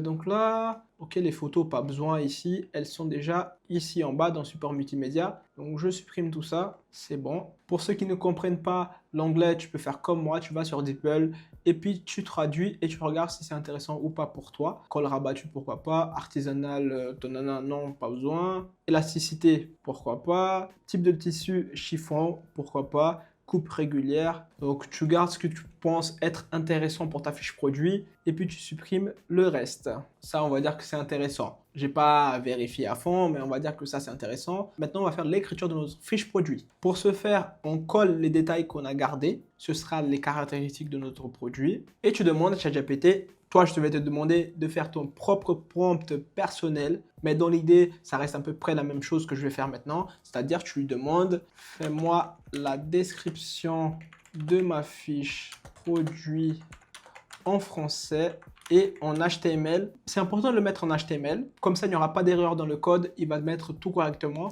Donc, on va le faire en HTML, mais au minimum un H2. Ce sera un peu le sous-titre de ta fiche produit. Donc, au minimum, on va mettre un H2. J'aurais pu mettre aussi un H3. Là, je vais faire que un H2. Je peux aussi lui dire, n'oublie pas de mettre les caractéristiques en haut avant d'écrire la description. Donc là, j'ai l'impression qu'on est pas mal du tout. Je peux là l'envoyer pour faire un premier test. Ce que je vais faire en plus, c'est que je vais lui envoyer cette image-là pour qu'il puisse écrire une meilleure description produit. Donc là, je vais faire nouveau. Je vais prendre une capture d'écran et puis là, je vais la coller sur ChatGPT. Donc je la colle ici. Là, il va pouvoir me faire une description beaucoup plus détaillée parce qu'il voit le produit. Et je vais aussi lui donner le nom du produit. Donc ce sera chemise en satin noir. Entre parenthèses, voici le titre. Une chose que tu dois comprendre, je viens de faire un petit prompt pourri maintenant. Ce n'est pas les instructions que j'utilise de base, mais c'est que pour toi, tu aies une idée de ce que tu devras faire. Prends ton temps pour faire un bon prompt solide que tu pourras utiliser plusieurs fois pour des fiches produits différentes. Là, je fais envoyer. On va voir ce qu'il va nous donner. Ok. Déjà, j'aime pas trop. Je pourrais le dire de personnaliser un peu tout ça. Remplace le strong par B. Pourquoi? Parce que B, il n'y a pas de valeur niveau SEO et le strong, oui. Donc, je préfère qu'il remplace strong par B. Parce que strong, c'est quoi? C'est mettre du texte en gras. Nous, on ne veut pas forcément mettre ce texte en gras. Déjà, ce sera une suroptimisation. Parce qu'il y a déjà une optimisation, c'est une liste à puces. Personnellement, je vais lui dire remplace donc le strong. Remplace le strong. Là, j'ai demandé de personnaliser encore un petit peu plus. Je lui ai dit de remplacer le strong par B. Ça, je peux me mettre dans la deuxième ligne. Je lui ai dit de mettre le H2 en haut du premier P. C'est-à-dire ici, je veux que le H2 soit ici. Il doit utiliser un mot connexe au principal, c'est-à-dire chemise en satin noir. Même si je pourrais mettre des mots. Et puis, je lui ai dit d'écrire avec le schéma suivant. On va voir ce qu'il va nous donner. Ça, je peux supprimer. Est-ce que je préfère maintenant ou pas? Ok, commence bien. Là, c'est déjà beaucoup mieux. On va copier ça et puis on va sur Shopify. Là, on va faire afficher le code HTML. Puis tout ça, je supprime, j'en ai plus besoin et je colle ma nouvelle fiche produit. Je vais voir ce que ça a donné. Voilà, c'est pas mal du tout. Trop grand écart. Bon, là, c'est mieux. Mais là, j'aime beaucoup ce qu'il m'a fait. Je vais faire enregistrer. J'ai l'impression qu'il y a une erreur là. Le type de fermeture, ça doit aller en bas. Attends, j'enlève le P. Et ne t'inquiète pas, tu vas t'y faire assez rapidement. Je vais recoller de nouveau ce que ChatGPT m'a fait ici en haut. Je vais le recoller là. Et maintenant, ça va être bon exactement comme je veux. Ça, je supprime. Et là, c'est pas mal. C'est exactement ce que je voulais. Là, on est bien. En plus, il y a des mots en gras ici, c'est bien. Et bien sûr, maintenant, qu'est-ce qu'il faudra faire? Il faudra que je le vérifie manuellement. Donc là, je peux regarder un peu. Ici, je pourrais modifier un petit peu. J'enlève ça. Et puis là, l'élégance temporelle pour femmes modernes avec notre chemise. Là, en bas, il y a de nouveau une erreur ici. Il a encore fait une petite erreur. Je recolle. Et là, normalement, ça doit être bon. Ouais, c'est bon. Donc là, on est pas mal du tout. On a une belle petite description. Bien sûr, il faudrait la relire. Là, je vais faire enregistrer. En premier temps, qu'est-ce que le client va voir? Il va voir ce qu'il a besoin, c'est-à-dire les caractéristiques. Et ensuite, en bas, on a un peu mots-clés pour le SEO. On a du texte en gras. Ici, je peux même retirer. Pas très pertinent. Et puis là, on est pas mal du tout. Maintenant, on peut faire notre métadescription. Soit tu l'as fait comme je viens de faire la description, soit tu peux aussi, si tu veux le faire plus simplement, tu fais ici, ajouter dès maintenant, on copie cette partie-là, on la colle tout en bas, sachant que la métadescription, c'est maximum 150 caractères environ. Donc là, j'enlève cette partie du bas, même pas, en vrai, je peux enlever ça. Ajouter dès maintenant cette chemise élégante pour femme. Qu'est-ce que ChatGPT m'a fait? À votre garde-robe. Commandez-la dès aujourd'hui et révélez votre style avec assurance. Donc c'est parfait comme métadescription. Là, je fais enregistrer et on a une très très belle fiche produit. Est-ce que vous n'êtes pas d'accord avec moi? À part, bien sûr, je peux encore améliorer un peu plus ici le texte. Mais comme on va faire pas mal, on va pas passer 10 heures par fiche produit. Bien sûr, toi, je t'invite encore à vérifier un peu plus que moi. Moi, c'est vraiment pour te donner un exemple. Là, je vais faire prévisualiser. Donc là, on a déjà une fiche produit très sympa avec du beau texte. Bien sûr, là, la mise en forme n'est pas encore parfaite. Il faudra après l'améliorer directement dans le thème. Mais sinon, pour la fiche produit, on est déjà pas mal du tout. Elle est franchement très belle. Maintenant qu'on a fait notre première fiche produit, on peut faire notre première collection. Toi, de ton côté, je t'invite à faire plein de fiches produits, même avant de faire des collections, même avant de faire quoi que ce soit. Parce que c'est quelque chose qui va prendre pas mal de temps. Dans ma vidéo, je ne vais pas le faire. Je vais passer directement aux collections. Après, tu peux aussi commencer par les collections. Comme ça, tu vas pouvoir modifier produit par produit lorsque tu es en train de les ajouter. À toi de voir comment tu souhaites travailler. Celle-là, je n'ai pas besoin. Je supprime, je vais créer moi-même. Donc là, je vais faire créer une collection. Notre première collection, c'est quoi? C'est chemise en satin. Donc là, je copie ça, je le colle ici. Ce sera notre première collection. On peut la faire en type manuel, qu'on va ajouter manuellement les produits, ou en automatisé. C'est-à-dire qu'on peut mettre quelque chose du genre titre contient chemise. Si le titre il y a écrit chemise, le produit va directement dans cette collection. Comme tous les noms de futurs produits, il y a écrit chemise, donc tous les produits seront ajoutés automatiquement à cette collection. Là, je vais faire enregistrer. Donc là, c'est publié. Et là, on voit déjà notre premier produit qui est ajouté à cette collection automatiquement. Donc là, on a vraiment modifié le principal. J'aurais pu mettre le type, les balises et aussi la catégorie pour avoir plus de détails. Ce n'est pas vraiment obligatoire, mais je peux le faire également. Je vais ajouter plus de collections pour te montrer rapidement le menu navigation. Je vais ajouter une en plus là, blouse en satin. Je vais mettre le en là pour que ce soit comme l'autre. Et là, en minuscule, je vais faire automatiser. Et tous ceux qui contiennent donc le mot blouse vont être ajoutés à la collection. Maintenant, qu'est-ce qu'on va faire? On va aller dans navigation. Donc, c'est ici sur contenu et puis menu. Et là, on a notre menu principal qui est celui-là. On va le modifier. C'est celui-là. On a notre menu actuel. Ça, je n'en ai pas besoin. Ça non plus. Je vais faire tout moi-même. Et encore une fois, je le précise, cette étape que je suis en train de faire, tu peux le faire après avoir ajouté les produits et après avoir ajouté toutes tes premières collections. Je vais le faire juste pour te montrer rapidement comment le faire. Ici, on peut mettre recherche et là, on va dans collection.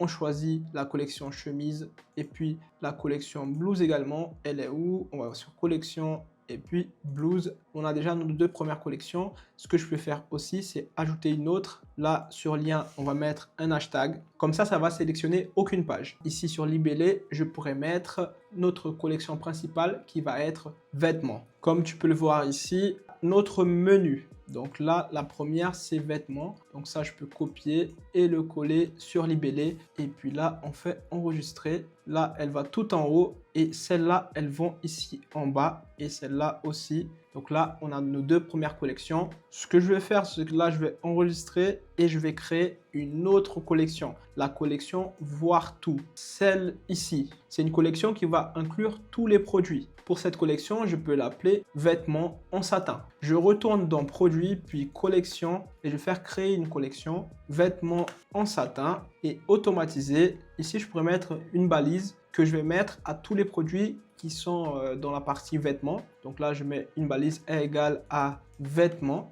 Et puis là, tous les produits qui contiennent cette balise-là vont être ajoutés automatiquement dans cette collection. Et comment je vais faire ça maintenant? Je dois retourner dans mon produit, chemise en satin. Et puis là, je vais mettre balise, vêtements. Et puis là, je fais enregistrer. Tous les produits qui seront dans la partie vêtements, c'est-à-dire tous les produits qui sont dans ces collections-là, que ce soit haut, bas et nuit, je vais inclure la balise vêtements et ils vont être ajoutés automatiquement dans ma collection vêtements en satin. Cette collection-là, ce sera la collection voir tout. Je retourne maintenant dans contenu, puis menu. Je vais ajouter un nouvel onglet à mon menu. Je vais sur lien, collection, vêtements en satin. Sur libellé, je peux modifier et mettre voir tout comme je l'ai mis ici dans ma carte mentale. Donc là, ce serait la première collection qui va inclure tous les produits de cette catégorie-là. Et encore, là, je me suis trompé. Comme il y a différents onglets dans la collection vêtements, ce que je peux faire, un onglet qui va regrouper toute la partie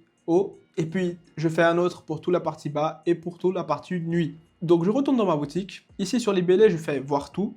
c'est pas grave, on peut mettre voir tout ici. Je fais enregistrer, je vais vous montrer ça rapidement. Je vais maintenant de nouveau dans produit, collection, et puis ici sur vêtements en satin, je peux changer la balise et mettre vêtements haut. Donc tous les produits qui contiennent cette balise vont être ajoutés à cette collection automatiquement. Je peux l'appeler vêtements partie du haut en satin, mais c'est toujours mieux d'avoir un mot-clé auquel il y a de la recherche. Donc ça, il faudrait que je retourne sur SEMrush, mais là, je vais juste te donner un exemple rapidement. Je mets tout simplement haut ici, et puis là, tous les produits qui contiennent cette balise-là vont être ajoutés à cette collection. Donc là, je retourne dans chemise, je supprime celle-là et je modifie, j'ajoute une autre, c'est-à-dire vêtements haut, et là, je fais enregistrer. C'est parfait. Ce que je peux faire maintenant, c'est que je vais faire voir la boutique. Et puis là, on a déjà notre première partie de collection. On va dans chemise, je dois juste ranger. Là, c'est pas très rangé. Je retourne donc dans contenu, menu, puis là, mon menu principal et je mets voir tout en haut. Et là, c'est parfait, c'est exactement ce que je voulais. Comme je l'ai fait sur la carte mentale, la première partie de la carte mentale. Maintenant, je retourne dans ma boutique et normalement, maintenant que j'ai actualisé, ça doit être bon, voir tout en haut. On devrait avoir tous les produits. Pour l'instant, il est en brouillon, donc c'est pour ça qu'il n'apparaît pas. Voilà, il est en brouillon. Mais s'il était activé, il serait apparu. Là, je vais sur chemise en satin et il y aura les futures chemises en satin ici. Ce que je vais faire, c'est que je vais retourner dans le produit. Et attention, il ne faut pas oublier de le publier. Donc, je fais gérer ici. Ici, je peux cliquer ici sur les deux. Et puis là, je fais inclure. Là, c'est déjà bon. Là, j'ai mis en actif. Et puis là, je fais terminer. Et puis ici, je peux aussi activer. Et là, ça doit être bon. Il va apparaître dans notre boutique. Je retourne dans ma boutique. Je vais faire actualiser. Attends, ça peut prendre un petit peu de temps là. C'est bon. En vêtements en satin haut, on a déjà notre première fiche produit qui apparaît. Et puis sur chemise également. Non, il y a un souci. Je dois retourner maintenant dans collection. Et puis chemise en satin. Pourquoi ça n'apparaît pas? Ok, là c'est bon. Je vais faire afficher. Ça fonctionne. Il manquait juste une petite mise à jour, j'imagine. Donc là, c'est bon. Et on a notre première fiche produit et collections qui sont disponibles. Ce qu'on peut faire maintenant également, c'est qu'on va écrire notre première description de collection. Donc pour ça, c'est à peu près le même principe que la description produit, mais elle sera un peu plus longue et plus détaillée. Maintenant, pour la collection, qu'est-ce qu'on va faire? On va demander à ChatGPT à nouveau. Le premier prompt que je vais tester avec ChatGPT, c'est que je lui ai dit j'ai une collection de chemises en satin, fais-moi un bullet point avec les points importants à aborder. Elle sera optimisée pour le SEO. On va voir ce qu'il va nous dire. Ok, là il nous fait un bullet point, c'est intéressant. Maintenant, je vais lui demander autre chose. Donc là, je lui ai demandé à l'aide du bullet point, écris-moi une description détaillée de ma collection produits avec plusieurs H2. On va voir ce qu'il va nous proposer. J'ai oublié de demander de le faire en HTML, c'est mieux, donc j'arrête et je demande de le faire en HTML. En HTML. Là, je fais envoyer. Là, j'ai envoyé. Puis, on va voir le résultat. Je pense pas que ce sera parfait. Encore une fois, je suis juste en train de faire un prompt nul, juste pour te donner un exemple. Toi, tu dois travailler plus sur ton prompt pour faire la meilleure description de collection possible et aussi le vérifier avec UTextGuru ou même avec d'autres outils comme Text Optimizer pour pouvoir optimiser ce texte de collection parce qu'il est très important. Là, je vais faire copier et là, je vais de nouveau dans ma boutique. Ici, je vais cliquer afficher le code HTML et là, je colle et on va voir ce qu'il va nous donner. Donc là, on a une description de collection faite par l'IA. Bien sûr, maintenant, il faudrait vérifier, mettre un peu de gras. Là, par exemple, je peux mettre en gras et on vérifie un peu partout, modifier un petit peu. Là, j'ai l'impression qu'il y a beaucoup trop de H2. C'est pas si nécessaire que ça. Là, il est un peu suroptimisé. Donc, il faudrait améliorer tout ça. Même là, en bas, ça n'a rien à voir. Ça, je peux supprimer. Je vais le supprimer en HTML directement. Donc là, je supprime tout ça. J'en ai pas besoin, c'est nul. On est pas mal. J'ai l'impression qu'il y a beaucoup trop de H2. C'est un peu de la suroptimisation. Encore une fois, c'est juste pour te donner un exemple. Je fais enregistrer. Autre chose que j'ai pas dit jusqu'à maintenant, c'est que je pourrais aussi faire du maillage interne tout en bas ici, c'est-à-dire il y aurait une liaison entre chaque produit de ma collection. Par exemple, celui-là, ici en bas, j'aurais pu mettre si cette chemise t'a plu, la chemise de nuit longue en satin pourrait également te plaire et là, il y a un lien qui renvoie vers le produit suivant, qui est celui-là. Et puis celui-là, il y aurait un lien qui envoie vers celui-là et puis celui-là vers celui-là. Comme ça, il y aurait une vraie toile d'araignée et ce serait un bon maillage interne entre les produits. je vais le faire après parce que l'objectif, c'est pas que la vidéo dure 10 heures, sinon je n'aurai pas la regarder. Maintenant, on va passer à la création d'articles de blog. Comment on crée un article de blog sur Shopify? On va de contenu et puis article de blog. Et là, on peut faire créer un article de blog. Et puis ici, on peut vraiment écrire notre premier article de blog. Déjà, je vais créer un nouveau blog ici. Ce sera, titre du blog, ce sera astuces. Et donc là, toutes les astuces vont rentrer dans ce blog. Dans mon tableau, je vais dans blog et ici, je peux voir des blogs que j'ai déjà notés et je peux commencer à écrire ce premier article de blog. Pourquoi dormir avec un bonnet en satin? Jusqu'à maintenant, j'ai travaillé le texte sur ChatGPT, mais attention, le meilleur outil pour faire du texte, c'est Claude AI. Là, je vais dessus, je vais sur Claude AI. Donc là, sur Claude AI, je vais lui demander d'écrire un bullet point pour ce sujet, c'est-à-dire pourquoi dormir avec un bonnet en satin. Il va me donner plein de petits bullet points. Désormais, écris-moi un article de blog complet en HTML. Là, encore une fois, je ne vais pas vous mentir, je ne fais aucun effort. Normalement, j'aurais dû optimiser un peu plus tout ça. Là, je te montre juste un exemple simple, comment le faire. Je t'invite à vraiment prendre ton temps et pas juste copier-coller ce que l'IA te donne. Là, il est vraiment en train de me faire un gros pavé. Oh là là, qu'est-ce qu'il m'a fait? Il m'a fait un site carrément. Et en HTML, je vais le coller. Donc là, je vais afficher maintenant. Là, il m'a même fait un style différent. Je vais retirer juste le style et demander de garder que le texte. Voilà, je lui ai dit d'enlever le style et garder que le texte de l'article. J'aurais pu supprimer moi-même, hein, mais c'est juste pour te montrer comment le faire. J'aurais pu aussi le garder comme ça, mais ça va modifier la mise en forme de mon site. Je peux te montrer rapidement, aperçu. Voilà, il modifie vraiment tout, donc c'est pas ce que je souhaite. Après, c'est pas mal, c'est vraiment très beau la partie ici de bas, là, l'article de blog, c'est très beau. Si j'optimisais un petit peu plus, j'aurais pu faire quelque chose de très sympa. Mais là, je vais retirer pour l'instant, je n'ai pas besoin. Donc là, il vient de finir. Ça, je peux le copier et le coller donc maintenant ici en remplaçant l'ancien. Et là, normalement, ça devait être correct. Bon, c'est exactement ce que je voulais. J'enlève juste cette partie du haut là, je n'ai pas besoin. Conseil et beauté, pourquoi doter le bonnet en satin? Bon, ça c'est le titre, donc je l'enlève aussi. Et là, on sera pas mal. Donc là, on est pas mal du tout. Je fais enregistrer. Et là, je vais faire aperçu et on a un bel article de blog, bien écrit. C'était plus joli avant, mais au moins maintenant, tu sais comment écrire un article de blog. Je peux l'améliorer en ajoutant des images, une image de bannière ici, des images ici en bas. Pour ça, je peux même demander à ChatGPT, fais-moi des images pour cet article de blog. Donc, il va me faire des belles images que je pourrais utiliser ici et même comme image de bannière. Si besoin, j'adapterai un peu plus avec Canva. Pour l'instant, je laisse comme ça. J'enregistre le tout et puis je vais mettre en visible, enregistrer. Là, c'est bon, on a notre premier article de blog. Bien sûr, je n'ai pas vérifié, j'ai utilisé un prompt pourri.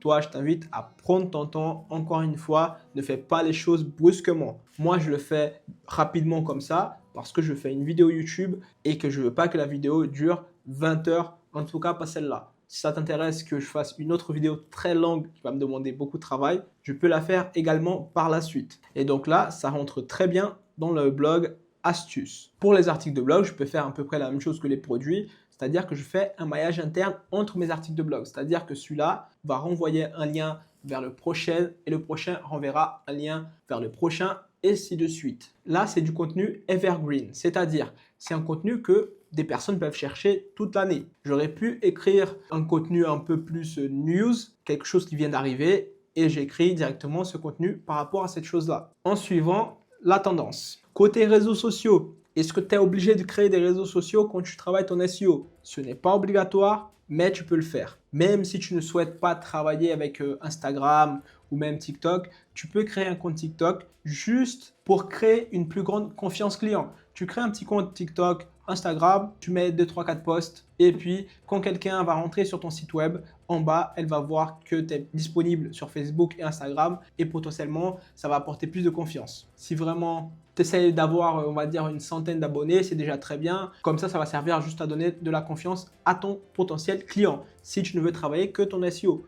Si par contre tu souhaites travailler également sur TikTok ou sur Instagram, je t'invite à peaufiner un peu plus tout ça. Si ton objectif c'est vraiment plus le SEO, tu peux créer un compte Instagram et TikTok et le laisser de côté juste pour que ça apporte de la confiance en plus. Et si tu as un peu la flemme, tu peux poster le même contenu que tu postes sur Instagram, sur TikTok et ainsi de suite sur tous les réseaux sociaux, quoi. Après, essaie de garder une certaine cohérence entre tes articles de blog, tes produits et ton réseau social. Donc, ne t'éparpille pas trop, reste à peu près dans ta niche. Le thème que je préfère sur Shopify, celui que j'utilise presque tout le temps, c'est le thème Down. C'est un thème complètement gratuit qui va subvenir à tes besoins dans tes débuts. Par la suite, si tu souhaites changer vers un thème payant, tu peux. Tu peux visiter rapidement la boutique des thèmes. Il y en a plusieurs différents. Là, je vais mettre gratuit. Pour débuter, c'est largement suffisant, les thèmes gratuits. En fonction de ton site, tu peux changer. Mais 80% du temps, le thème Down, il va te satisfaire. Après, bon, si tu veux tester un autre thème, tu peux également. Moi, personnellement, mon thème préféré, ça reste Down. C'est un thème qui est très correct pour le SEO, il est assez optimisé. C'est un thème qui est assez joli, il est léger et bien structuré pour le SEO. Et tu peux vraiment l'adapter pour la plupart des types de boutiques. À part dans certains cas très spécifiques, mais personnellement, ça ne m'est jamais arrivé. Et je chiffre encore avec ce thème-là sur certains sites. Je connais aussi du monde qui chiffre avec le même thème, donc franchement, c'est un thème qui fonctionne très correctement pour tes débuts. Si tu veux changer par la suite par un payant, tu peux également. En plus de ça, il y a pas mal de sections que tu peux utiliser pour faire vraiment quelque chose de très joli. Il y a beaucoup de modifications, donc c'est vraiment un thème très très sympa. Le seul souci pour le SEO, c'est les balises HTML. Mais bon, tu auras le même souci pour à peu près tous les sites, c'est-à-dire que là, elle n'est pas vraiment optimisée. Quand je clique sur mon outil SEO Meta, je peux voir ici qu'il y a plein de H1, H2 et H3 qui sont peut-être indésirables. Et tu peux voir ici que c'est vraiment pas intéressant. Par exemple, pays et région en H2, c'est pas intéressant. Les subscribe to our email, c'est pas intéressant. Encore une fois, pays et région en doublant, c'est vraiment nul. Donc, c'est vraiment un des seuls soucis du thème Down. Mais ce souci-là, on va pouvoir le résoudre directement dans notre boutique. Donc ici, on va faire modifier le code. Avant, on peut dupliquer. Comme ça, on est sûr de ne pas faire de conneries. Là, je peux faire donc modifier le code. Ici, je suis sur la page de modification de code du thème. Je veux donc changer les balises HN, surtout les H2 là qui sont pas intéressants. Même le H1 là, il est nul, boutique, ça veut rien dire. On va commencer par un H2, je vais te donner un exemple. Comme ça, tu pourras le modifier toi-même de ton côté. Ici, on a plusieurs parties de code. Ça, on n'a pas besoin de template. On va aller dans les sections. Ici, on a plein qui peuvent être modifiés si besoin. Nous, on cherche à modifier ceux qui sont là. Maintenant, on va faire clic droit, afficher le code source. Je vais chercher les H2 directement dans le code, ouverture puis H2. Là, j'ai pays région. Non, je vais commencer par l'autre, là, le subscribe. Donc là, je descends un petit peu. Non, c'est pas ça. Non, c'est pas ça. C'est ça. Subscribe to our email. Mon anglais, il est nul, c'est pas grave. Ici, on peut voir qu'il est dans footer. Donc footer, je le copie. Je vais de nouveau dans mon code de Shopify. Je vais dans filtrer les fichiers. Je colle. Et ici, j'ai le footer.liquide. Ici, je devrais avoir le H2 que je cherche. Là, je vais faire CTRL F de nouveau. Là, je mets une ouverture avec H2 et je fais Next. Donc là, on a un premier H2. Je pense pas que c'est celui-là. Je descends un petit peu. Bon, là, je pense pas que c'est le deuxième. Je vais voir le troisième s'il y en a. Oui, il y a un troisième footer block, headline, inline, rich text. Est-ce que c'est celui-là ou pas? Donc là, oui, c'est bien ce qu'il y a écrit ici. Footer block, heading, inline, rich text. Donc là, c'est exactement la même chose. Donc j'imagine que c'est celui-là. Donc là, je vais faire modifier. Je vais mettre span à la page du H2. Sur l'ouverture, j'ai changé. Je vais changer aussi sur la fermeture, span. Je vais faire enregistrer. Et maintenant, je retourne dans ma boutique, j'actualise la page. Et puis là, j'ouvre de nouveau mon outil. Et maintenant, j'en ai 6. Tout à l'heure, j'en avais 7. Je vais cliquer sur Headers. Et là, vous voyez, il a disparu. Ce qui est là, le subscribe to our email a maintenant disparu. J'ai bien modifié le bon headers. Toi, de ton côté, qu'est-ce que tu dois faire? Si tu n'arrives pas à trouver comme j'ai trouvé, c'est simple. Moi, à mes débuts, c'est ce que j'ai fait. Il faudra travailler à un moment donné, mais je pense que si tu veux te lancer dans le business, tu es prêt à travailler également. Donc là, je ferme le template, pas besoin. Ce que j'ai fait la première fois que je voulais modifier les headers, j'ai tout simplement cliqué un par un. Tu cliques partout tu cherches s'il y a des H2. Par exemple, là, il n'y en a pas. Ici, est-ce qu'il y en a? Il n'y a pas non plus. Tu cliques partout. C'est ce que moi j'ai fait au début. C'est ce que tu dois faire si tu n'as aucune compétence. Donc là, je vais faire CTRL F. Et puis là, ouverture H2.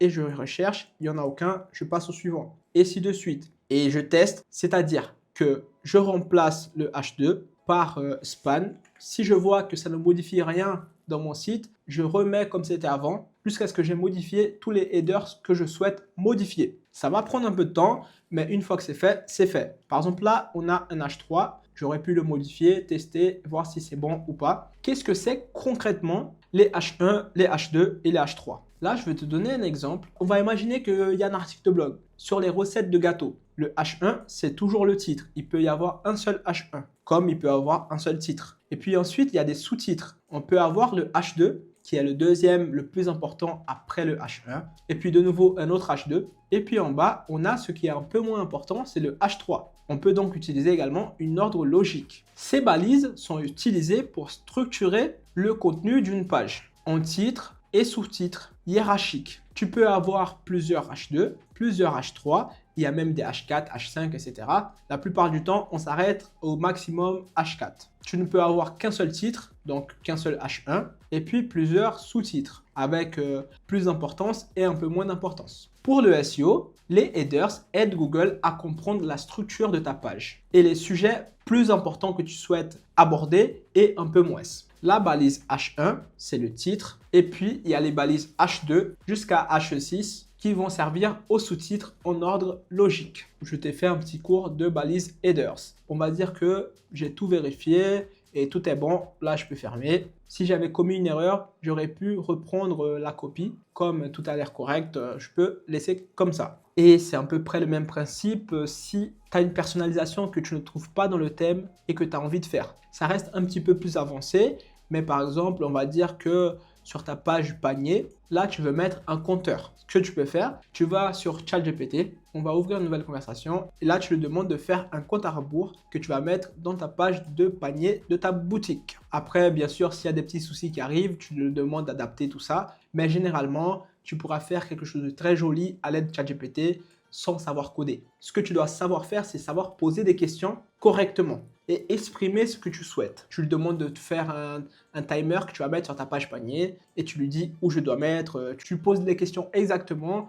il va te dire tout correctement. Comme ça, tu vas pouvoir faire du code que tu vas ajouter directement dans ton thème pour avoir un site encore plus joli. Pour la page d'accueil, il n'y a pas de secret, il faudra ajouter du texte comme je t'ai montré pour faire les articles de blog, comme je t'ai montré pour la description produit. Il n'y a vraiment pas de secret et puis tu peux aussi embellir un peu tout ça avec des sections, donc tout est simple, hein, tout est écrit. Par exemple ici on peut ajouter une image avec du texte, on peut ajouter une collection de produits, donc là on va mettre collection vedette. Ici en haut je peux choisir la collection. Donc là, je vais sélectionner les chemises en satin. Pour l'instant, il n'y a qu'une seule, mais bientôt, il y aura plusieurs produits. Et ici en haut, je peux retirer celui-là. Il y avait déjà un, je peux le mettre tout en bas. Et puis le nouveau que je viens d'ajouter, ça pourrait être les meilleures ventes. Ici en haut, il y aura la bannière que je dois faire sur Canva. Mais en vérité, il n'y a rien de bien compliqué. Il faut juste que tu cliques un peu partout. Il faut que tu fasses des tests. C'est assez simple, tu testes un peu tout. Tu regardes ce qui te plaît, ce qui te plaît pas. Tu regardes aussi les paramètres du thème ici. Tu peux changer les couleurs, le logo. Donc c'est vraiment assez simple, mais il faut prendre ton temps de tester. La première fois que tu vas tester de modifier le thème, ce sera un peu compliqué. Par la suite, tu vas faire la main et ce sera assez simple. Là, je fais enregistrer. Et encore une fois, avant de modifier, tu peux toujours dupliquer. Comme ça, si tu fais des erreurs, c'est pas grave. Ce que tu peux faire également, c'est que tu retournes là où tu as écrit tes concurrents. Tu regardes un peu ce que eux ils ont mis en place. Là, je vais cliquer sur les deux premiers. Allez. Et puis lui, qu'est-ce qu'il a mis en place? En premier, il a une bannière. Ici en bas, il a du texte enrichi. Ensuite, il a les meilleures ventes, des collections ici, 3 collections, non même plus. En bas, du texte avec de l'image. Donc tout ça, tu peux le voir directement sur Shopify. Ici, si tu vas sur les onglets de section, là, tu peux voir qu'il y a plusieurs types de sections. Texte enrichi, c'est que du texte. C'est que ça. c'est du texte enrichi. En bas, on a du texte avec de l'image, donc c'est celui-là que j'ai déjà ajouté. Puis ensuite ici de nouveau, ici de nouveau. Là, on a une image, grande image avec du texte. Et en bas, on n'a que du texte, une FAQ. C'est vraiment assez simple. Tu choisis ici ce que tu souhaites. Tu lis ce qui est écrit et aussi tu as à droite un petit exemple. Donc le texte enrichi, c'est quoi? À droite, on a l'exemple. Ici en bas, on a image avec texte. Donc tu regardes un peu tout, bannière avec image. Tu peux vraiment prendre la main de tout ça et faire une belle page d'accueil. Ne t'inquiète pas, je vais prendre le temps de le faire pour te donner un exemple de quelque chose d'assez correct. Après quelques minutes de travail, je peux enfin te présenter la page d'accueil. Donc, j'ai travaillé un peu dessus, j'ai pris mon temps et là, je trouve qu'elle est plutôt pas mal. Je vais te montrer rapidement directement dans le site. On a notre site Je Satine que je viens donc de tout juste de le créer. J'ai pris mon temps, j'ai pris quelques minutes. Je me suis aidé pas mal de mon assistant personnel ChatGPT pour faire le logo ou même pour faire mes textes et tout. J'ai vraiment bien utilisé ChatGPT. J'ai pu aussi ajouter quelques produits. Donc là, j'ai des bonnets en satin, des blouses design. Je descends un petit peu, il y a du texte. Maintenant, on a des collections. Ici, une image avec du texte encore une fois. Là, notre collection de chemises en satin. J'ai essayé de faire en sorte que les produits ressemblent un peu à leurs mots-clés. Par exemple, celui-là, c'est chemise de nuit en satin, manche longue. Donc, je pense que ça est un peu un rapport avec ce mot-clé-là. Celui-là, c'est chemise de nuit en satin, grande taille. J'ai l'impression que ça reste un peu du grande taille. Donc là, on est pas mal du tout. Bien sûr, je peux personnaliser encore plus. Là, on a des jupes. Et ici, on a encore un peu de texte parce qu'il faut beaucoup de texte pour le SEO. Et on descend encore un petit peu. On a le texte de fin et puis une image que j'ai fait et que je trouve vraiment pas mal du tout. J'ai essayé aussi de garder le même modèle partout. Donc, la même femme qui utilise une robe en satin comme si c'était elle qui représentait la marque. Dans le footer, bon, pour l'instant, c'est un peu vide, hein. J'ai mis ici vêtements, robe en satin, les collections d'un côté et puis ici deux liens utiles, donc contacter et recherche. Là, j'ai juste mis les logos des réseaux sociaux. Pour l'instant, il n'y a rien. En bas, on a tout ce qui est politique et puis aussi conditions d'utilisation et coordonnées. Ici, je pourrais enlever le lien vers Shopify. Pour ce faire, je vais te montrer comment enlever ce petit texte qui est écrit ici, commerce électronique propulsé par Shopify, parce que je trouve que ça fait pas très pro. Pour ce faire, je vais modifier le contenu du thème par défaut. Et là-bas, je vais chercher ce qui est écrit ici. Donc, je fais CTRL-C, CTRL-V sur filtre article et c'est bien ça. Et là, je peux mettre juste un espace. Je pense que ce sera déjà mieux. Je vais voir maintenant, je vais actualiser la page. Ok, c'est disparu. Je trouve que c'est beaucoup mieux. Là, on a juste notre site et tout. C'est plus pro. Au niveau de la page d'accueil, je suis assez satisfait du résultat. Je trouve déjà que c'est mieux que la plupart des sites concurrents. Après, bien sûr, j'ai de l'expérience, je sais faire des beaux sites web et je trouve aussi que ce site web, il a une vraie identité. C'est-à-dire que là, on comprend à qui il s'adresse. C'est vraiment un site qui va attirer plus de femmes, normalement. En tout cas, j'ai travaillé pour ça. On peut voir rapidement les pages de collection. J'ai pas trop travaillé dessus pour l'instant, mais je peux voir rapidement. Donc là, on a robe de mariée en satin. J'ai pas encore écrit le texte. Je dois le faire bientôt. Ici, dans vêtements, on peut voir par exemple chemise en satin. Pour voir, il y en a plus normalement. Oui, il y a plus. Et puis là, il y a un petit texte de collection. C'est assez sympa. Je peux faire après le maillage interne des collections. La même chose pour les produits. Pour l'instant, j'ai écrit une description un peu longue et tout. Par la suite, je pourrais améliorer un peu le design, masquer tout ça. Mettre ici un voir plus, ce sera plus sympa qu'une longue description comme ça. En tout cas, la page produit, c'est une page produit plutôt basique mais sympa. Et si j'ajoute sur le panier, on peut voir rapidement la page panier. J'ai pas trop touché dessus, mais j'ai essayé de garder à peu près la même identité du site web avec la même police. Par la suite, je peux enlever ça aussi, c'est pas intéressant. Je préfère qu'il y ait un peu moins de texte ici. Donc ça, je vais enlever par la suite. Le logo, c'est ChatGPT qui me l'a fait, hein. Je vais être franc avec vous, c'est pas moi qui l'ai fait du tout. Et également, la plupart des textes, c'est tout ce ChatGPT qui a fait. J'ai pas trop révisionné parce que je l'ai fait en une trentaine de minutes par là, 40 minutes, 50 minutes. Donc, j'ai pas tout révisionné, mais par la suite, je peux tout vérifier. En tout cas, je suis plutôt satisfait du résultat et je trouve sincèrement qu'il est plus beau que 80% des concurrents. Je sais pas vous, c'est quoi votre avis, mais pour un site fait rapidement, je trouve qu'il est pas mal du tout. J'ai aussi fait un deuxième logo que je suis plutôt satisfait. Je vais vous montrer ça dans personnaliser. Pour l'instant, je ne l'ai pas encore utilisé. Je ne sais pas trop où je vais le mettre. Mais j'ai fait un deuxième logo. Attends, je vais vous montrer ça ici. Changer, sélectionner dans la bibliothèque. Ah là là, il est là. Donc c'est celui-là. C'est le favicon. Et je pourrais bientôt l'utiliser peut-être directement dans les fiches produits, c'est-à-dire toutes les fiches produits, il y aurait mon logo ici en bas. Ce serait une petite personnalisation en plus. Et pour faire simple, ce logo-là, je l'ai fait avec ChatGPT. Je voulais mélanger le J et le S. Donc là, on a le J en bas et le S en haut. Je trouve que c'est plutôt pas mal le résultat. Donc, je vais sûrement l'utiliser par la suite si je continue avec le site web. En tout cas, niveau design, on est vraiment bien. Si je continue avec, je peux améliorer un peu les balises HN. Pour l'instant, je n'ai pas du tout touché à ça. Je t'ai juste montré tout à l'heure comment le faire, mais je n'ai pas encore approfondi plus que ça. Mais déjà, je trouve que c'est pas mal. Comme on a déjà pas mal de produits, le site il est joli, qu'est-ce qu'on peut faire? Je peux enlever le mot de passe, désactiver le mot de passe. Là maintenant c'est bon, ma boutique elle est publique. Je vais te montrer autre chose que j'aime bien changer. C'est le symbole euro qui est devant. C'est pas correct, donc il faut qu'il soit derrière. Je vais changer ça avec vous. Paramètres. Puis là on va sur euro, modifier le format de la devise. Et là on peut changer, donc ça je mets derrière, je peux laisser euro, c'est pas grave, ou je peux le supprimer également. Ça, bon, c'est à toi de voir, je vais le laisser comme il est. Je vais tout se mettre derrière. Je trouve que c'est beaucoup plus joli et c'est beaucoup plus normal parce qu'en France, c'est derrière, c'est pas devant. On va le faire comme c'est correctement. Je sais que ça reste un petit détail, mais moi, j'aime bien prendre soin des petits détails parce que je suis un peu perfectionniste. J'actualise et maintenant, c'est bon, c'est derrière. Je peux supprimer le mot euro ici, mais j'ai pas envie, je vais le laisser comme ça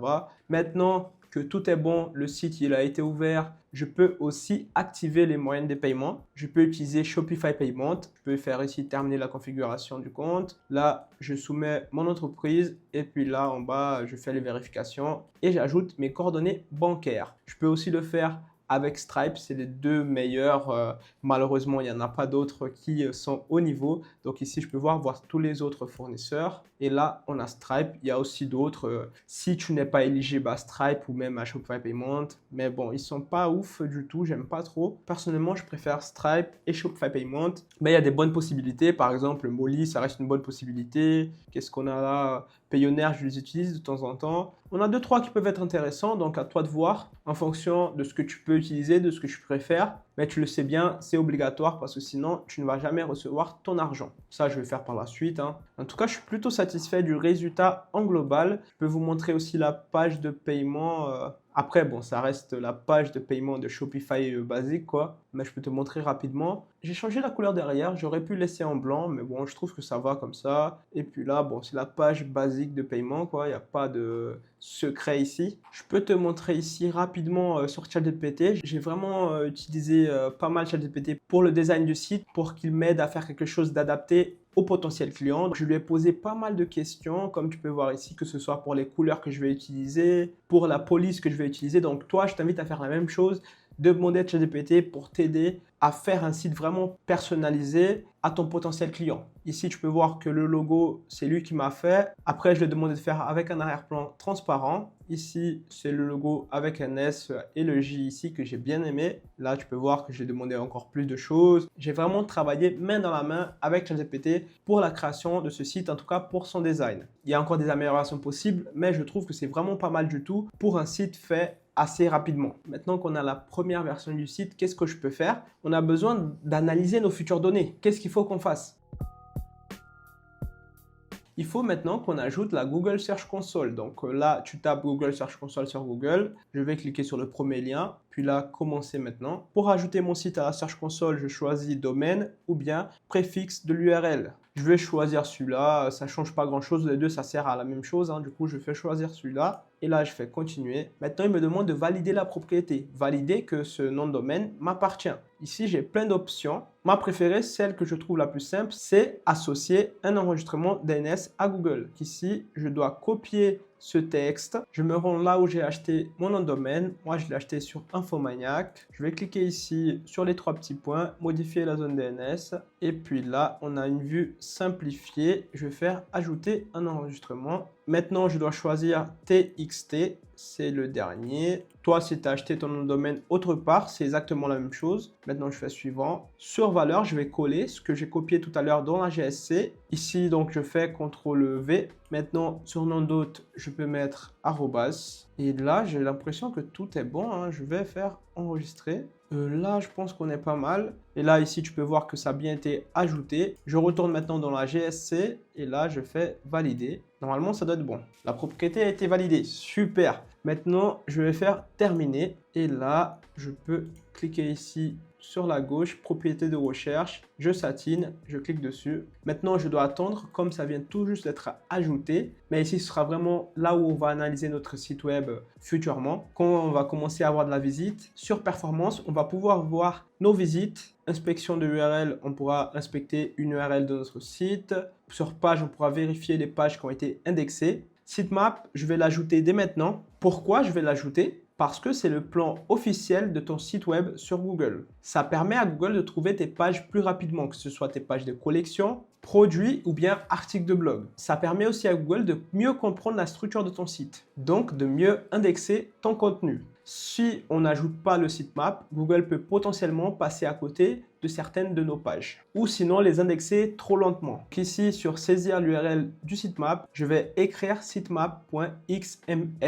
Et là, je peux faire envoyer. J'attends un petit peu, sitemap envoyer. Donc, comme il a bien été envoyé, là, je peux faire masquer. Suppression, on peut supprimer des pages qu'on ne veut pas forcément qu'elles soient sur Google, comme par exemple tout ce qui est politique de confidentialité, etc. Donc, tout ce qu'on a en bas là, je peux potentiellement retirer de Google. Je viens de copier le lien de la politique de confidentialité. Je mets ici, saisir une URL, je la mets. Et ici, je peux supprimer l'URL. Et donc là, je vais supprimer cette URL de Google. Les gens ne pourront pas la voir sur Google parce qu'elle ne sert à rien pour le SEO. Donc, je peux la supprimer. Là, je vais faire suivant. Et c'est bon. Toutes les variantes de cette URL seront supprimées de la recherche de Google pendant environ 6 mois. Je vais faire envoyer la demande. Après, les demandes ici, elles sont temporaires. Si tu veux vraiment retirer une URL sans que ce soit temporaire, tu dois mettre directement dans le code de ton site web une balise noindex pour les politiques de confidentialité et tous les autres politiques. Pour l'instant, je vais laisser que en temporaire, c'est pas grave. Ici, on pourra voir bientôt l'expérience de nos clients, que ce soit sur mobile et ordinateur.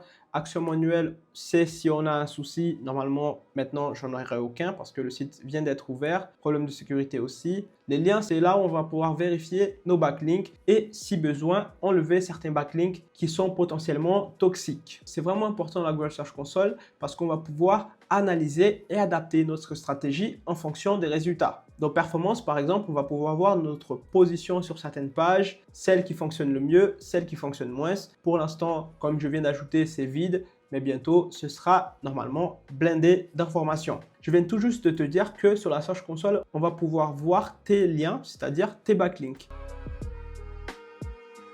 Déjà, en premier temps, pourquoi c'est important? Un backlink, c'est des liens qui vont être envoyés d'un autre site vers le tien, c'est-à-dire qu'il y a un site qui parle de toi. On a deux types de liens, les do-follow, les no-follow. Les do-follow, c'est des liens qui transmettent de l'autorité SEO. Les no-follow ne transmettent pas de jus SEO, mais restent utiles. Pour te donner un exemple rapide, là, je suis sur le site L. Si demain, tu payes le site L, tu collabores avec eux, ils peuvent faire un article de blog qui parle par exemple d'une recette et dans cet article de blog, il va avoir un lien qui renvoie vers ton site web. Donc là, c'est un backlink. Il y a deux façons. Il y a le do-follow et le no-follow. Quel est l'impact SEO des backlinks? Les backlinks ont une influence directe sur la position sur Google parce que c'est tout simplement comme si c'était dans la rue, dans la vraie vie, une recommandation, une autre personne qui parle de toi. Ça renforce la crédibilité et la popularité du site. C'est toujours intéressant de combiner ça avec un bon maillage interne, c'est-à-dire avoir des liens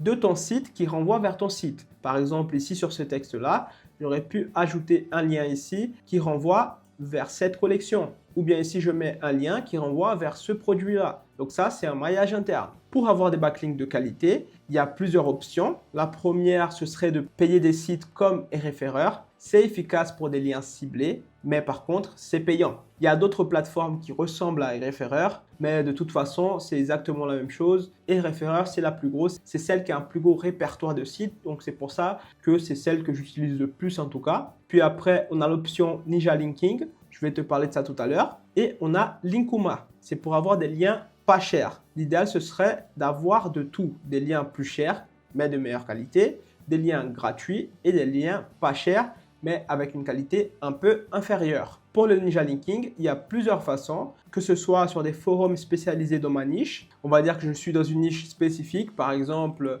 la niche de satin. Je peux potentiellement chercher un forum qui parle de satin et dans ce forum-là, ajouter un lien qui renvoie vers mon site web. Il y a aussi la possibilité d'avoir des liens gratuits avec des annuaires, idéalement ceux à forte autorité et avec une modération humaine. C'est toujours mieux qu'un annuaire laissé à l'abandon. Il y a aussi d'autres techniques plus avancées pour avoir des liens, que ce soit les guest blogging, c'est-à-dire écrire sur des blogs liés à ta thématique. On va dire par exemple de nouveau le site L. Tu peux leur proposer d'écrire un article pour eux. Là, je te donne un exemple absurde parce que L, c'est un site énorme, il ne va jamais accepter, mais c'est juste pour que tu comprennes avec cet exemple. Tu peux aussi faire des partenariats et des échanges. C'est-à-dire que s'il y a d'autres personnes que tu connais qui possèdent également un site qui peut être pertinent de faire un échange de liens, vous pouvez faire un échange ensemble. Le mieux, c'est de faire avec des sites de confiance et de le faire en échange triangulaire. C'est-à-dire le site A envoie un lien vers le site B envoie un lien vers le C et le C envoie un lien vers le A. Parce qu'il faut savoir une chose, l'objectif global, ce sera vraiment de toujours rester le plus naturel possible. Parce que même si aujourd'hui tout le monde fait des backlinks, de base, ils ne sont pas autorisés. Mais comme malheureusement aujourd'hui tout le monde le fait, si tu ne le fais pas, tu seras toujours derrière tes concurrents. Pour ne pas être dépassé par tes concurrents, tu le fais mais de façon naturelle. Puis, tu peux faire également un suivi, identifier les mauvais liens, les liens spam, les réseaux douteux, les encres toxiques et les enlever directement ici sur ta Google Search Console. Pour analyser les liens, tu peux également utiliser SEMrush ou bien Ahrefs, c'est à peu près la même chose. Et bien sûr, la GSC. Pour les désavouer, comme je t'ai dit, tu supprimes les backlinks nuisibles via la GSC. Maintenant que tu as vraiment tout fait, tu as vraiment tout vérifié, qu'est-ce que tu vas faire pour évoluer ton site web? Tu vas ajouter des produits régulièrement, mais tu ne vas pas le faire bêtement. Tu vas ajouter des produits avec des mots-clés ciblés. Tu vas ajouter également des articles de blog. Tu vas aussi mettre à jour les anciens contenus pour rester pertinent. Ou même si tu as fait des erreurs. Donc ici, par exemple, on va dire, j'ai fait une erreur ici, j'ajuste le tout, je peaufine tout ça et puis je balance à nouveau. Ce que je peux faire aussi, c'est vérifier ceux qui fonctionnent le mieux, ceux qui sont dans les premières pages de Google et travailler plus dessus pour que ce soit encore plus optimisé. Je peux également effectuer des tests sur mon site web pour essayer d'améliorer la conversion, analyser les comportements de mes potentiels clients pour pouvoir améliorer encore plus le site. Tout ça parce que tu es un entrepreneur, je te conseillerais toujours d'être organisé et prendre ton projet au sérieux. Donc, tu dois créer un calendrier de publication, définir tes objectifs à court terme, à moyen et aussi, bien sûr, à long terme. On va dire là, super, je viens de faire ma première vente, j'ai vendu cette chemise-là. Qu'est-ce que je vais faire maintenant? Il faut que tu comprennes comment tu as fait cette vente-là. Elle n'est pas tombée du ciel, elle n'est pas venue au hasard. Pourquoi ce produit s'est vendu? Pour ça, tu as la Google Search Console que tu pourras vérifier sur performance. Tu as aussi SEMrush. Tu vérifies vraiment pourquoi cette chemise a été vendue. Tu pourras savoir également si tu dois l'optimiser ou non. Parce que l'objectif, c'est que ça ait un effet boule de neige. Et la même chose, si tu n'as pas eu de résultat, tu analyses vraiment le tout. Pourquoi ton site n'a pas fait de vente? Tu fais un test d'achat, c'est-à-dire que tu ajoutes au panier tes propres produits, tu testes, tu regardes si tout fonctionne correctement, tu regardes s'il n'y a pas une erreur à une des étapes avant de passer à l'achat. Tu fais vraiment un audit complet. Si tu vérifies si ton offre est correcte, si tes mots-clés sont bien ciblés, si ta concurrence n'est pas trop forte pour toi. Il y a vraiment plusieurs possibilités, mais encore une fois, tu es un entrepreneur, tu es là pour résoudre des problèmes. Tu veux percer avec le SEO dans l'e-commerce, oublie la mentalité de « je veux tout de suite ». Le SEO, ce n'est pas un sprint, mais un marathon. Et pour tenir la distance, il te faut 3 carburants. La patience, la constance et la capacité à itérer. Je vais les décortiquer pour toi. En premier temps, la patience. Le SEO, ça met du temps. Tu vas publier des fiches produits, des articles, des catégories optimisées et parfois attendre plusieurs semaines avant d'avoir des résultats. Et c'est tout à fait normal. Le problème, c'est que 90% des gens lâchent avant même que Google ait eu le temps de les remarquer. La patience, c'est ce qui te permettra de rester focus, même quand tu as 0 clic sur ta Google Search Console, car tu sais derrière que de toute façon, tu as bossé pour. Retiens bien ça, tu sèmes aujourd'hui, tu récoltes dans 3 mois. Le deuxième pilier que je t'ai dit, c'est la constance. Le SEO, il récompense la régularité. Mieux vaut publier un contenu par semaine pendant 6 mois que d'en balancer 10 d'un coup et puis plus rien. La constance crée un effet cumulé. Chaque optimisation, chaque backlink, chaque mot-clé visé, ça s'empile et ça s'ancre. Ça finit donc par peser dans l'algorithme de Google. Et aussi, ça crée une habitude dans ta tête et dans ton business. L'autre pilier, c'est la capacité à itérer. Ceux qui gagnent en SEO, ce n'est pas forcément ceux qui ont tout bon dès le premier coup. Ce sont ceux qui analysent, testent et ajustent. Tu as une page qui ne rank pas, tu changes l'angle. Tu bosses le maillage interne. Tu as un mot-clé qui marche, tu le pousses encore plus. Le SEO, c'est pas figé. C'est un jeu de données, de signaux et d'optimisation. Tu dois vraiment t'adapter tout le temps. Autre chose, c'est qu'il faut que tu saches te différencier par la qualité, non par la quantité. Tu n'es pas là pour produire 50 fiches produits génériques. Tu n'es pas AliExpress ni Amazon. Tu dois être un spécialisé qui connaît sa niche. Ça ne sert à rien de tout faire d'un coup. Prends ton temps pour vraiment personnaliser ton site web. Tu dois te dire que chaque page que tu crées, tu les crées pour être dans le top 3 des pages sur Google. Google ne cherche pas le plus, il cherche le mieux. Un contenu bien structuré, utile, unique et pertinent, ça va toujours battre 10 pages copiées-collées. Donc, vise la qualité perçue par l'utilisateur et comprise par Google. C'est ça qui fait grimper un shop dans les résultats. Bon, tu es arrivé jusqu'ici, vraiment, respect à toi. Tu n'as pas juste regardé une vidéo, tu as digéré un contenu étape par étape qui va te permettre de construire un business solide et rentable grâce au SEO. Pour ceux qui souhaitent, je peux offrir cette boutique ou sinon même une autre que j'ai lancée dans des vidéos. Si tu le souhaites, tu peux commenter dans cette vidéo-là, je veux cette boutique et tu mets un autre mot derrière,